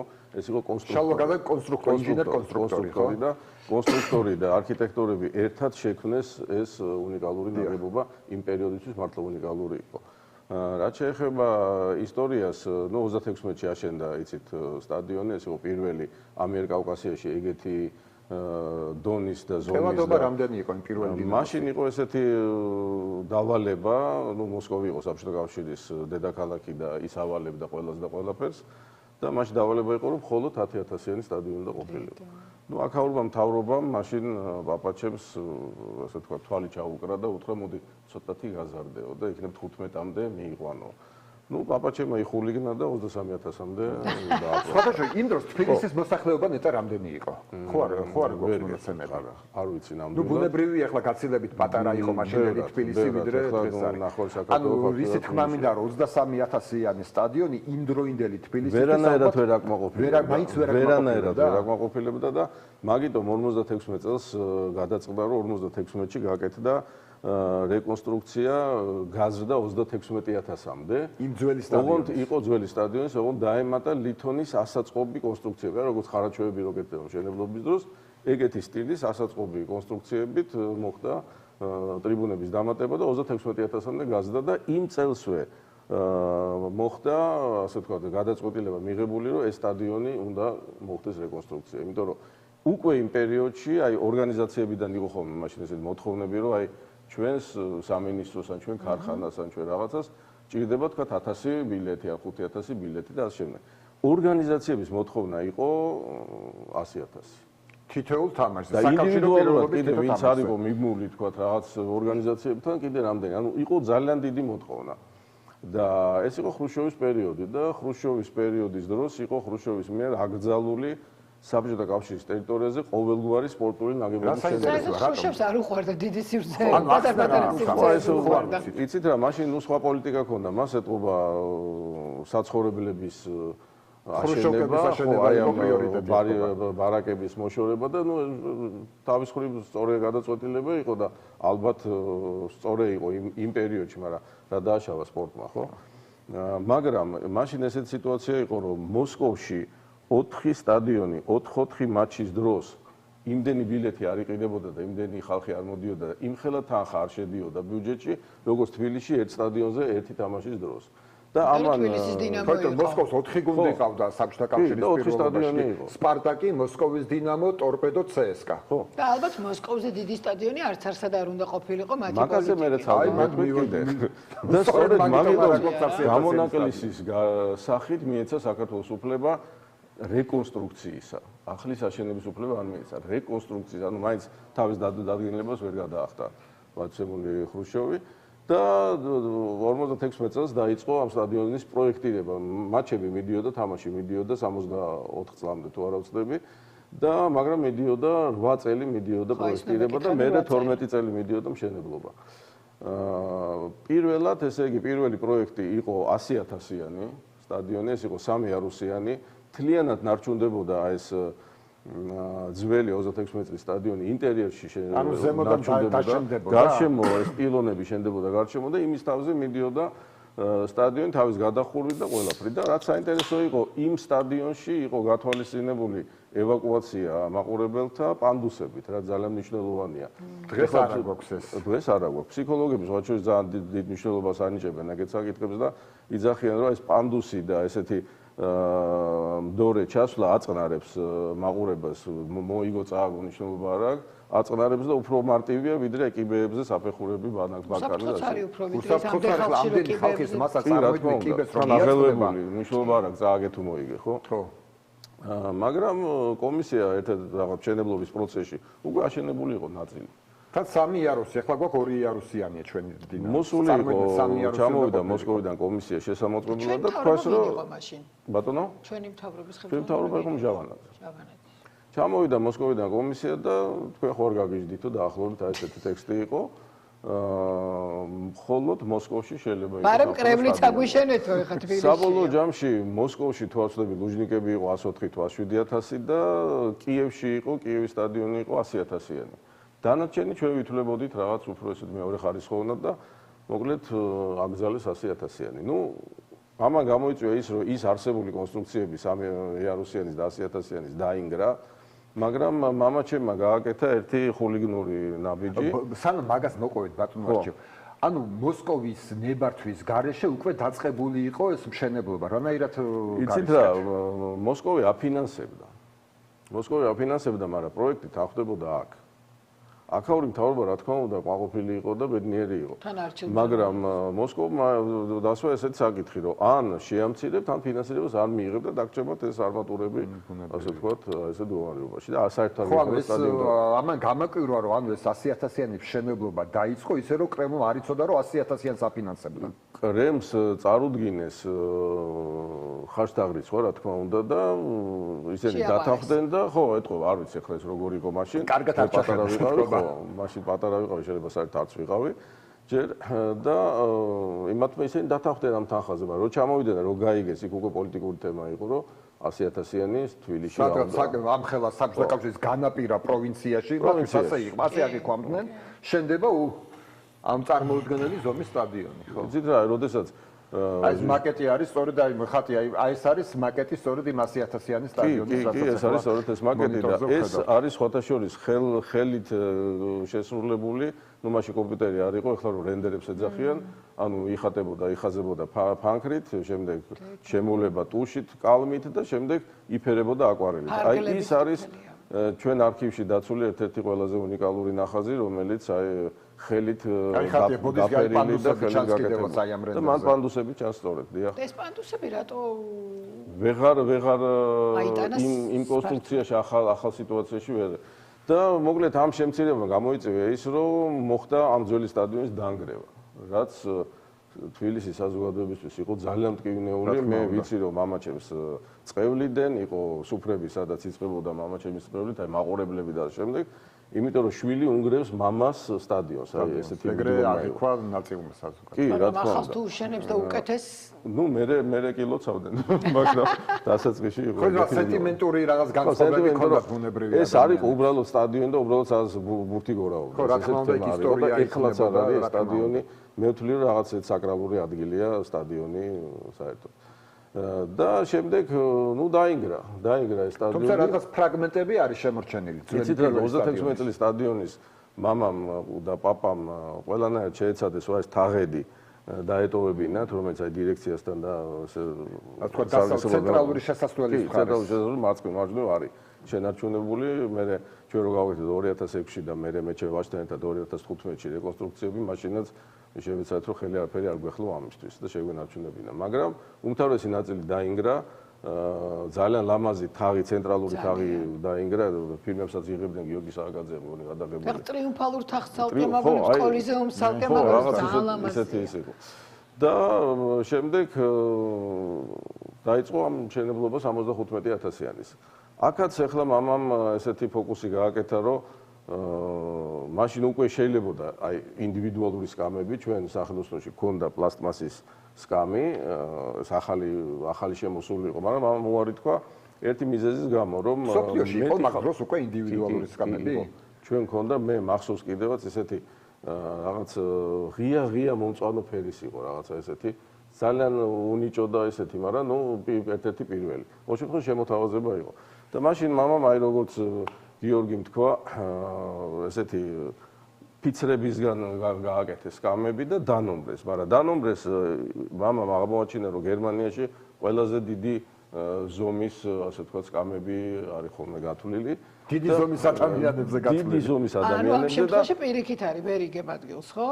როდესაც ერთიანი არის. როდესაც ერთი არის, ну დანომრილი აქ, მე სადღაც იქ, მე იქ დამასობაში 3 კაცი 3 დანომრილზე 4 კაცი თავისუფლად ჯდებოდა. ანუ 75,000 იყო ოფიციალურად, მაგრამ 90,000 ჯდებოდა სუფთად, აი მარტო სკამებზე და დანარჩენი ახლა იყო 100-იც და 110,000-იც UEFA ცნობებით და მე მახსოვს ერთხელ აი ესენი იყო სახურავზე ასასვლელი ესეთი ლუკები იყო, ის გატეხეს და ახალგაზრდა პატარა ბიჭები ასულები იყვნენ სახურავზე და ჩამოგიდებული.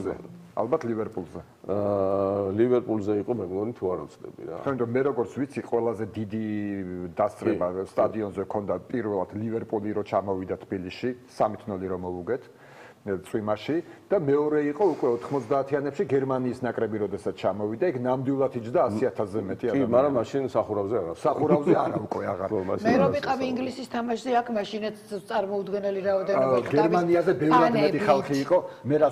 მე ლივერპულის თამაში არ მახსოვს, მაგრამ ვიყავი გერმანიის თამაშზე და გადაჭედილი იყო. ნამდვილად იჯდა 100,000 ადამიანი სულ. რაც შეეხება ეხლანდ სტადიონს, ხო, ეს 55,000, ეს არ არის მარტო ინდივიდუალური სკამების გამო შემცირებული ამდენით. აქ არის, იცით, ყოველ რაღაც რამდენიმე წელიწადში ერთხელ UEFA რაღაც დამატებით გამკაცრებებს აკეთებს ნორმების თვალსაზრისით და ერთ-ერთი ესეთი გამკაცრება დაემთხვა 2006 წელს და ну მოთხოვნა იყო პრესისთვის, ტელევიზიისთვის, რაღაც ისეთი დამატებითი სკამები არ შედის იმ ანგარიში, რომელიც მაყურებელს ეხება.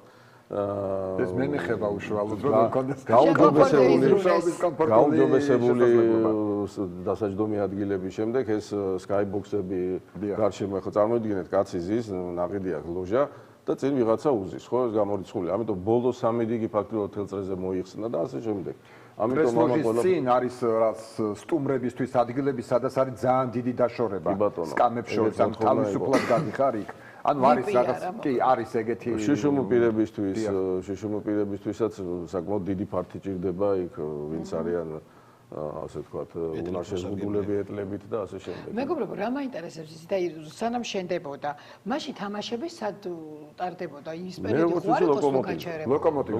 იყო ლოკომოტივი. ლოკომოტივი იყო, კი.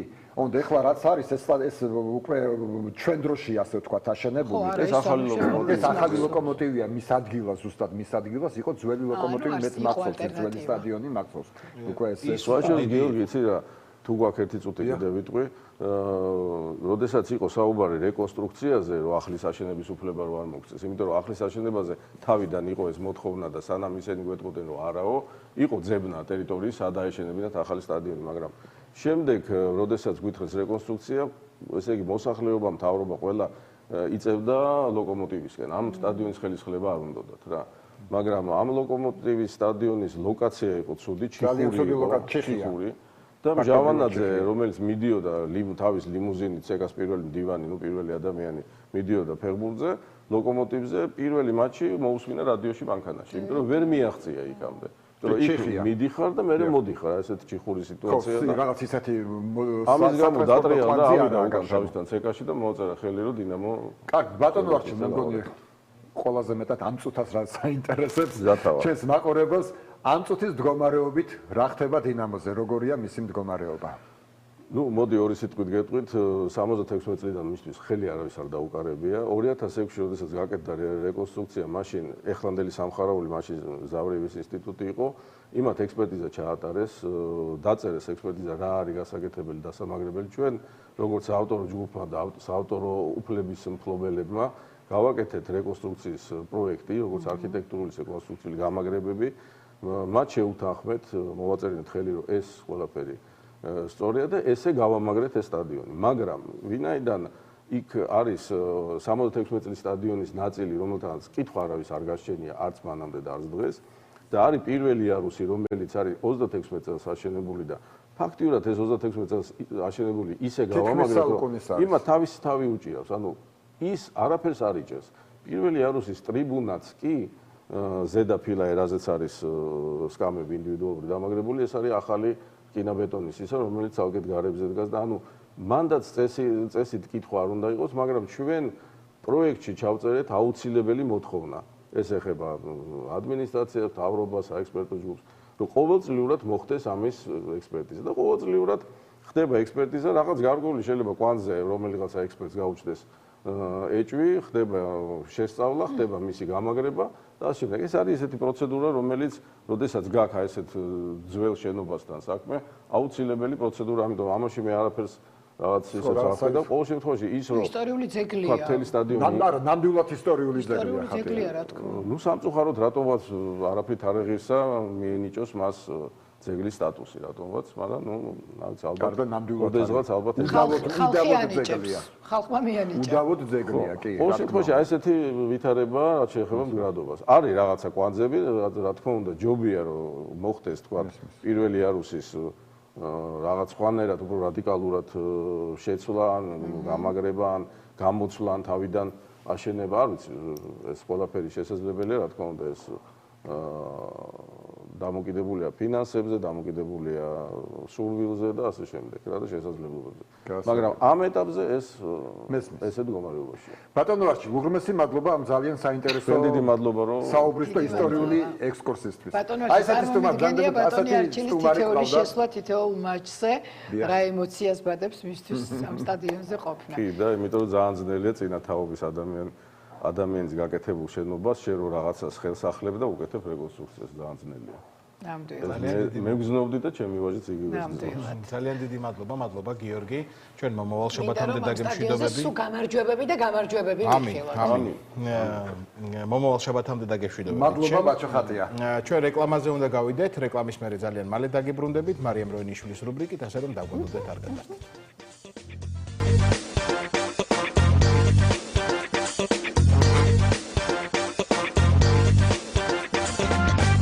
დავბრუნდით პირდაპირ ეთერში მარიამ როინიშვილის რუბრიკით დილამშვიდობისა. მარიამ, დილამშვიდობისა, ვინც ახლა შემოგვიერთდით დილის ლაივის ეთერს. მარიამ დილამშვიდობი. დილამშვიდობის საჩემო ძვირფასებო მოგესალმებით. მივესალმებით ტრადიციულად ჩვენს ტელემაყურებელს, რა თქმა უნდა, მშვიდობიან დილას გისურვებთ.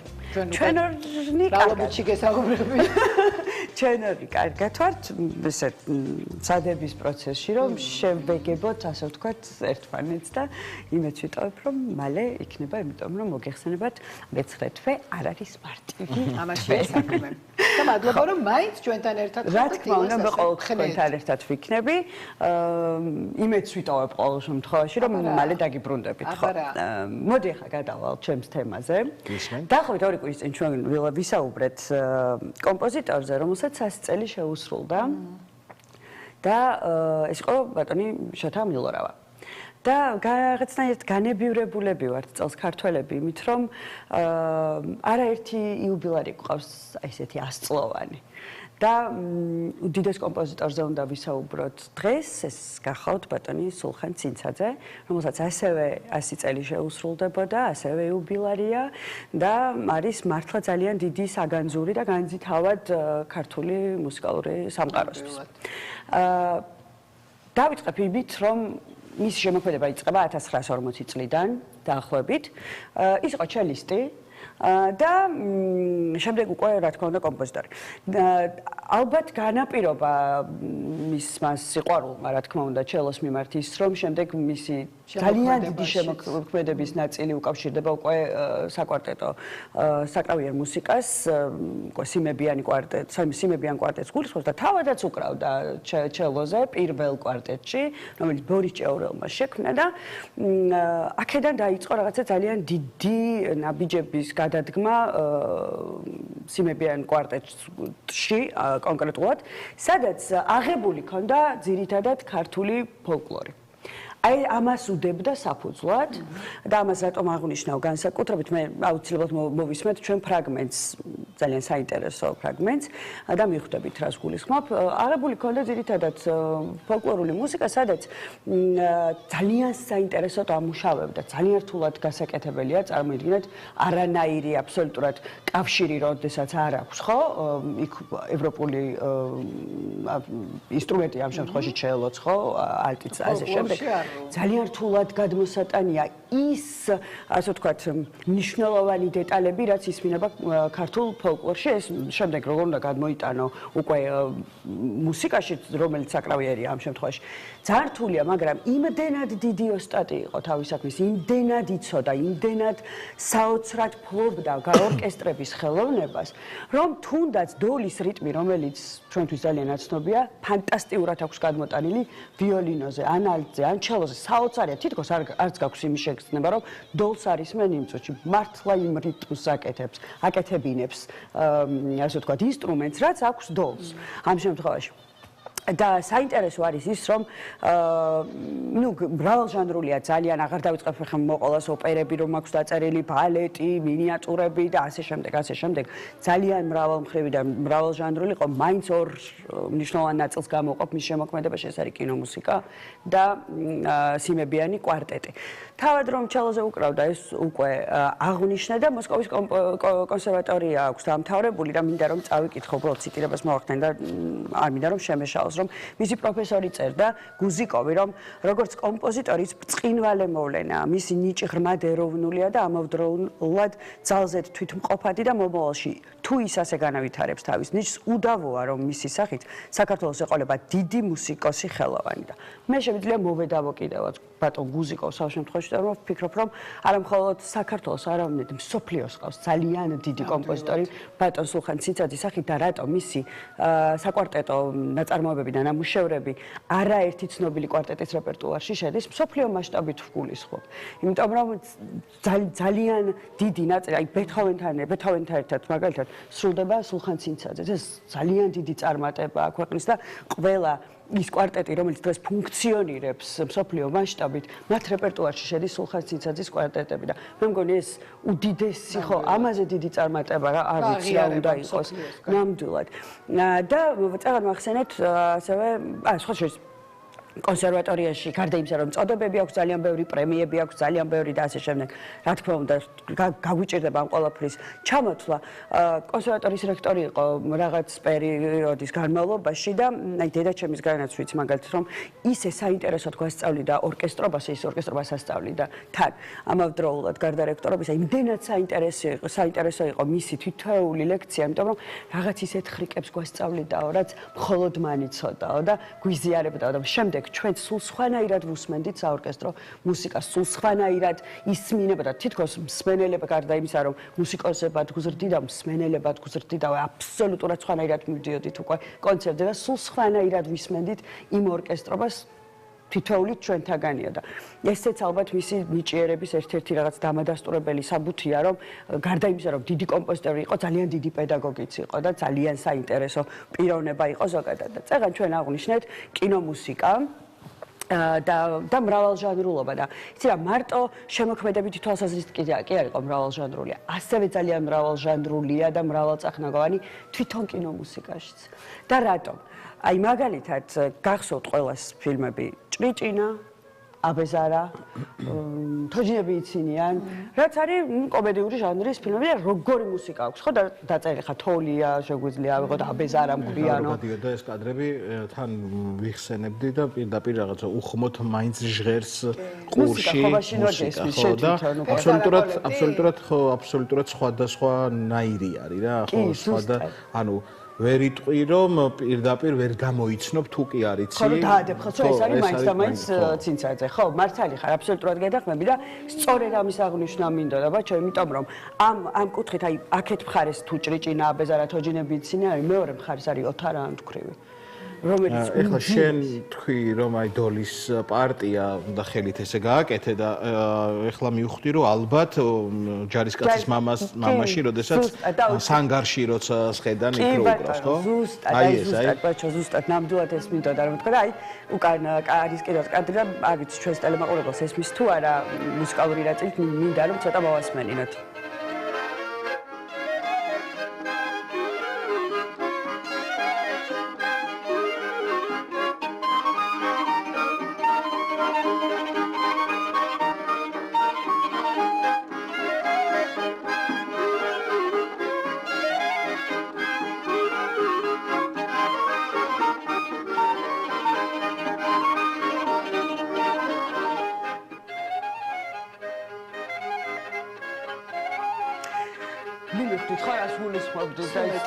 გაგახსენდა მაშინ ყურმა აღიქვა სწორად რომ აი ეს რიტმული ნაწილი რაც ქართულ მუსიკას ახასიათებს ძალიან დიდი ოსტატობით აქვს გადმოცემული უკვე ამ ინსტრუმენტებში და არა მხოლოდ აი მაგალითად ოთარა ანთქვრივზე მინდა თქვა მე მაგალითად როგორც რიგით მაყურებელს მე ვერ ვუყურებ ამ ფილმს ძალიან მიჭირს ისედაც ყურება და მსმენა იმიტომ რომ იმიქ არის რამდენიმე ისეთი კადრი სადაც აი ვერიკო ანჯაფარიძე და სხვა შორის ვერიკო ანჯაფარიძეს თავად აქვს ნათქვამი რომ მისი საყვარელი როლი იყო ოთარა ანთქვრივი და როდესაც სულხანის მუსიკა მოვისმინეო გაორმაგდა ამ პერსონაჟის და ამ როლის მიმართ კიდევ აღქმა და განწყობა და ძალიან დამეხმარა ხო ძალიან დამეხმარა თვითონ პერსონაჟის გაკეთებაში იმიტომ რომ უდიდესი წილი უდიდესი ნაწილი მართლა იმისა რომ ფილმი და მოგეხსენებათ ხო რომ შედგეს ზოგადად ძალიან დიდი ნაწილი უჭირავს მუსიკალურ გაფორმებას ამ შემთხვევაში და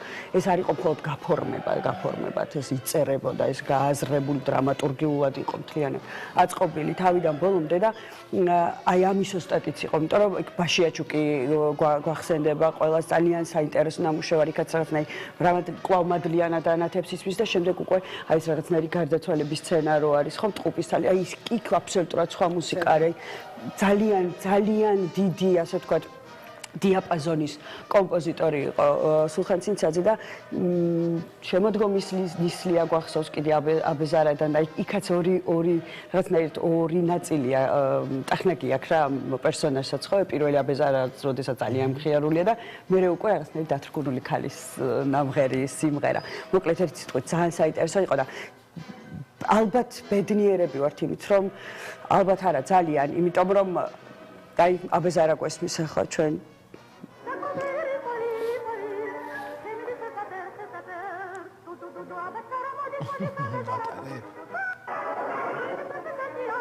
ხო, მოკლედ ძალიან საინტერესოა და იცი აღნიშნა მინდოდა, არ ვიცი, ჩემი ხმა ისმის თუ არა ეთერში, სავარაუდოდ ისმის, ხო?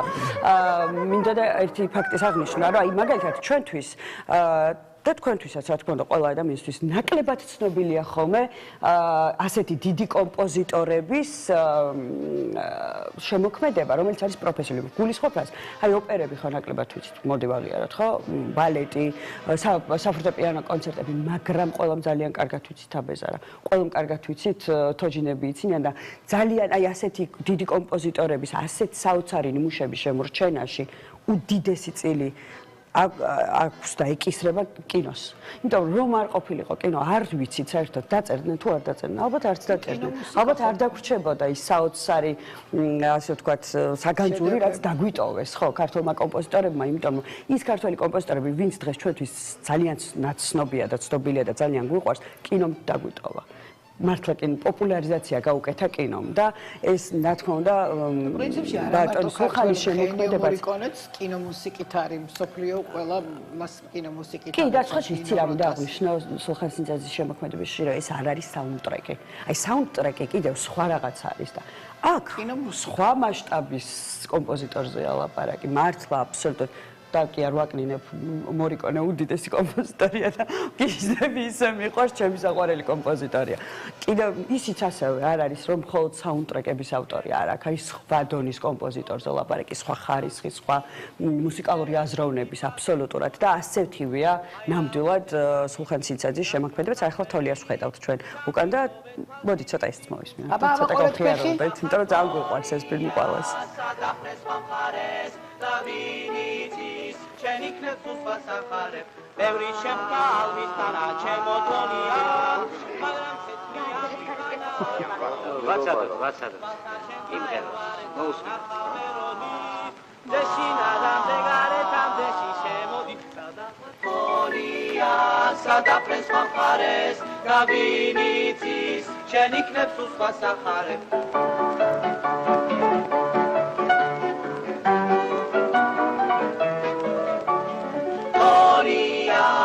Դապրես մապարես, գավինիցիս, շելիքնես խուսված սախարև, կամիրվի խարդամ մատվալև, մային գիպոմի, ճագի կոծվի լամատվալև, ռոտագի պոմի, թորիա, սա դապրես մապարես, գավինիցիս, շելիքնես խուսված սախարև, ბევრი შევდა ალვისტანა, მეგონი ყველა ძალიან ისეთი ხო, ყველასთან კარგად გაგვახსენა ეს კადრი განსაკუთრებით და ეს სცენა, როდესაც ძალიან ისეთი აკადემიური საზოგადოებაზის კომისიაში და ფეხით მაინც ყველა ძალიან კაი დროს ატარებს და ძალიანაც მოწოთ იმას, რასაც მღერიან, მაგრამ ხან მოცაცთავაზობენ და ქალბატონი როგორ ბოლოს ხო, კი ბატონო და მოკლედ ერთი სიტყვით ეს კომპოზიტორი არის ის ძალიან დიდი ეს სიმღერა ძალიან მიყვარს და ესეც თოჯინები იციან არის დუეტი არის ძალამის და არ ვიცი გახსოვთ თუ არა ვინ მღერის მე თქვენ მოგიყავით არ გახსოვთ ხო გაგახსენოთ მოდი კაი მოვისმინოთ ცოტა და თუ გაგახსენდებათ მე გაგახსენდებათ თუ არა და მე გეტყვით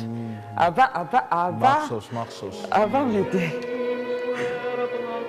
ძალიან რთულია მათი ხმით გამოსმოდა სხვა შეიძლება ერთი ნაგვიშნებ და ძალიან ახალგაზრდები არიან არა მიხომაიშვილი კი არა მიხომაიშვილი Пипкат попнас вина требди, тут же дагат небоди, шентвис искради вина требди, свист давгам дебоди. Пипкат попнас вина требди, тут же дагат გაგიხსენოთ? მიდი ეს ხო, მე დარწმუნებული ვარ, რომ ეხლა როგორც ვთქვი, მაშინ ამოგიტივტივდება. ქალბატონი გახლავთ მედიაძიძიგური, რომელიც არის ძალიან ახალგაზრდა. და ბატონი გახლავთ რობერტ ბარძიმაშვილი. ო, ბარძიმაშვილი. კი ბატონო, კი, მივხვდი რომ სწორად მიდიოდი, უბრალოდ აღარ იმას ვქენი, რა ქვია. ხო, რაღაც აღარ დაგაბნიე. ძალიან ახალგაზრდა ხდებოდი. ხო, ვერ მივხვდებოდა, ვერ ძალიან შეეცვალა ხმის. ბარძიმაშვილს საერთოდ ჩემთვის გასაკვირი ეგ იყო ბარძიმაშვილის ხმა. მართლა? კი. ხო, აი ეს საოცარი არის ნამდვილად ტანდემი ქონდათ და ორი განსხვავებული ხმა, რომელიც მე უკვე რაღაცა სხვანაირად დაგვამახსოვრდა. არ შემიძლია რომ არ ვახსენო მაია წყნეთელი. სიმღერა რომელიც ყველას ძალიან კარგად გვახსოვს, ხო? მხედრებული რომ არის იქ და რომ იდის მაია მთელი ამბით და მღერის პირველი სიმღერა მისი და შემდეგ უკვე დედას უყვარს ძალიან ეს სიმღერა. დედა გიждდება ამ სიმღერაზე როგორც აღმოჩნდა. მეც არ ვიცოდი რომ ასე ძალიან უყვარდა, მაგრამ ნამდვილად ძალიან კარგი სიმღერაა. ჩვენ შეგვიძლია რომ ვთქვათ, მე მგონი რომ ნელ-ნელა დაგვაწიონ ეს კადრებიც ან არა, თუმცა უნდა აღვნიშნო აუცილებლად ფილმში აი ეს სიმღერა რაც ისმის მაია წყნეთელის ცნობილი და არის ბერიკაობის სცენის მუსიკა. ეს არის მართლა მე მგონია რომ ეს შედევრია ნამდვილად და რაღაცნაირად განსხვავებულია აბსოლუტურად ყველასგან და აი ეს ნამდვილად მაია წყნეთელია კი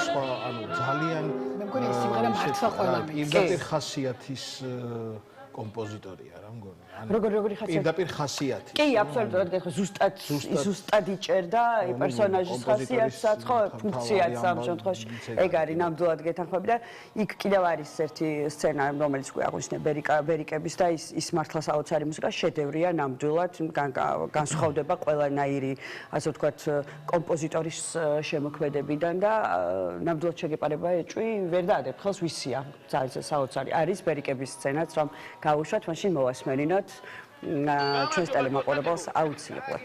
აგიმარჯო. სამჭედლოსთან ვარდი. ო, პაპა. ებრო! ცალკე შეგვიძლია კიდევ ვაჩვენოთ, სადაც კონკრეტულად ეს ფრაგმენტი ისმის, ეს უკვე ფილმიდან არის ნაწყვეტი. არა უშავს, მე მგონი შემოგვაშველებენ ჩვენი პროდიუსერებიც აუცილებლად. ეს არ არის, მაგრამ არა უშავს, გვექნება ამის საშუალება რომ მოვისმენოთ ჩვენ აუცილებლად და გავახსენოთ ჩვენს ტელემაყურებელს. ერთი სიტყვით ვახსენეთ ის ფაქტი უკვე არაერთხელ რომ მისი სიმებიანი კვარტეტი დღემდე ფუნქციონირებს, რაც თავარია, იმიტომ რომ თაობები იცვლება, რა თქმა უნდა და ახალი, ასე ვთქვათ, წევრები ყავს, ხო, კვარტეტს და რა თქმა უნდა იცი ძალიან დიდი წვლილი აქვს კიდევ აი შემდეგ ბატონი ვაჟა აზარაშვილის შემოქმედებაში ძალიან უხვად არის ასევე სიმებიანი კვარტეტი და მასაც ძალიან დიდი ისე ვთქვათ გამოცდილება და ტანდემი აკავშირებს ბატონ სულხანთან და ხო ნამდვილად იმიტომ რომ ასეთი დიდი მცოდნე ასეთი დიდი პროფესიონალი აი ამ საკვარტეტო მუსიკის საქართველოს ქართულ მუსიკალურ ასე ვთქვათ ისტორიაში ნამდვილად არ უყავს და ფაქტის ახეზეა რადგან რომ დასხდეთ და როგორც უკვე აღვნიშნე ისე ბეთჰოვენთან ერთად სულხან-ცინცაძის მუსიკა სრულდება ეს მე მგონი ყველაფერზე აბსოლუტურად ნათქვამი არის ყველაფერი ამით და ბედნიერი ვარ რომ იმ ქვეყნის შვილი ვარ სადაც ასეთი კომპოზიტორები იბადებოდნენ ასეთი კომპოზიტორები ვითარდებოდნენ და აი ეს არის უკვე ბერიკების სცენა რიტმულ ნახას მინდა რომ მოусმინოთ და თვა საოცარია ნამდვილად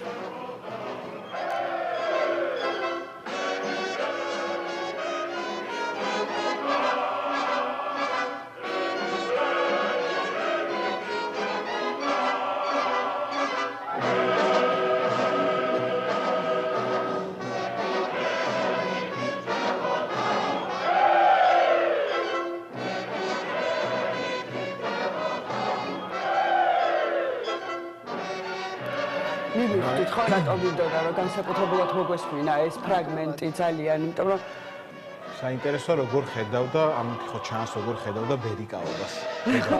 ხო, მასშტაბურად არა? და მეც ესე ვხედავ. ეხლა უკვე ხო. ხო, ეხლა უკვე ესე ვხედავ, მეც და ზუსტად ესევე მესმის, იმიტომ რომ არ გაძლევს სხვანაირად საშუალებას, რომ და კარგიც არის ეს რაღაც კუთხით, იმიტომ რომ ზუსტად იმ წარმოსახვას და იმ ფანტაზიას გიხსნის, როგორ შეიძლებოდა ყოფილიყო ეს პროცესი, როგორ იმართებოდა, ასე ვთქვათ. და ყურში რო გესმის, ბატალური სცენები, ხო? ვერ წარმოგიდგენთ დიდი მასშტაბური. თან აქ ძალიან გასათვალისწინებელია ის, რომ ეს ბერიკაობა გამოყენებული იყო რაღაცა ამ საომარ შენიღბული იყო მაგეთი და ამ ეს რაღაცა ორივე იგრძნობა ეს ანუ ბერიკაობა ზოგადად არ იყო იმისთვის როგორც მაიაწყნეთ ელში არის და ის რაღაცა შემტროას ამბავი იყო რა როგორც შეფარვითი იყო ეს ამბავი და აქ არის ორივე ერთად როგორ შეიძლება იყოს ბერიკაობა გამოყენებული საომარი მოცემულობით და აი ეგ ხასიათი პირდაპირ ზუსტად აბსოლუტურად გეთანხმები ბაჩო აბსოლუტურად ზუსტად დაახასიათე ამ შემთხვევაშიც და იქამდეც მისი მუსიკა მოკლედ მართლა ძალიან ბევრი შეგვიძლია რომ ვისაუბროთ უდიდეს კომპოზიტორებზე ისეთი მაგალითად როგორც არის ბატონ სულხან ცინცაძე მაგრამ საერთოდ რომ სამწუხაროდ აღარ გვაძლევს საშუალებას მაგრამ მგონია რომ მაინც კარგია რომ დღეს გავიხსენეთ მისი შემოქმედება და ხოლმე მე მისი არაჩვეულებრივი სიამაყით ვივსები სულ თავიდან და ახლიდან მიახლდება მოკლედ ეს შეგრძნებები როდესაც ვსაუბრობთ ასეთ დიდ კომპოზიტორებზე ერთი სიტყვით დიდი მადლობა რომ დამითმეთ თქვენი საერთოდ რომ გვესაუბრა ბატონ სულხან ამისთვის ძალიან დიდი მადლობა მინდა გადაგიხადოთ ჩემო მარიამ როგორც ყოველთვის შენი რუბრიკა ძალიან საინტერესო ძალიან შემოქმედებითია და ძალიან ინფორმაციულიც არის ამავდროულად მადლობა მომავალ შაბათამდე დაგემშვიდობებით შენ ჩვენ ძვირფას ტელემაყურებელსაც დავამშვიდობებით დღევანდელ დღეს ხვალამდე თუმცა მე ერთი აუცილებლად მინდა თქვა რომ თავისუფლება ყველა რეჟიმის ყველა პატიმარს თავისუფლება მზია ამაღლობელს და ანწუხელიძე გმირია რა თქმა უნდა გიერთებით ბაჩოს ბოლო არაჩვეულებრივ სიტყვებს და ანწუხელიძე ნამდვილად გმირია და ჩვენი სიყვარული პატივისცემა და თავისუფლება რეჟიმის უკანონო პატიმრებს. ხვალ. ყოველდღიურად შევხვდებით ერთმანეთს.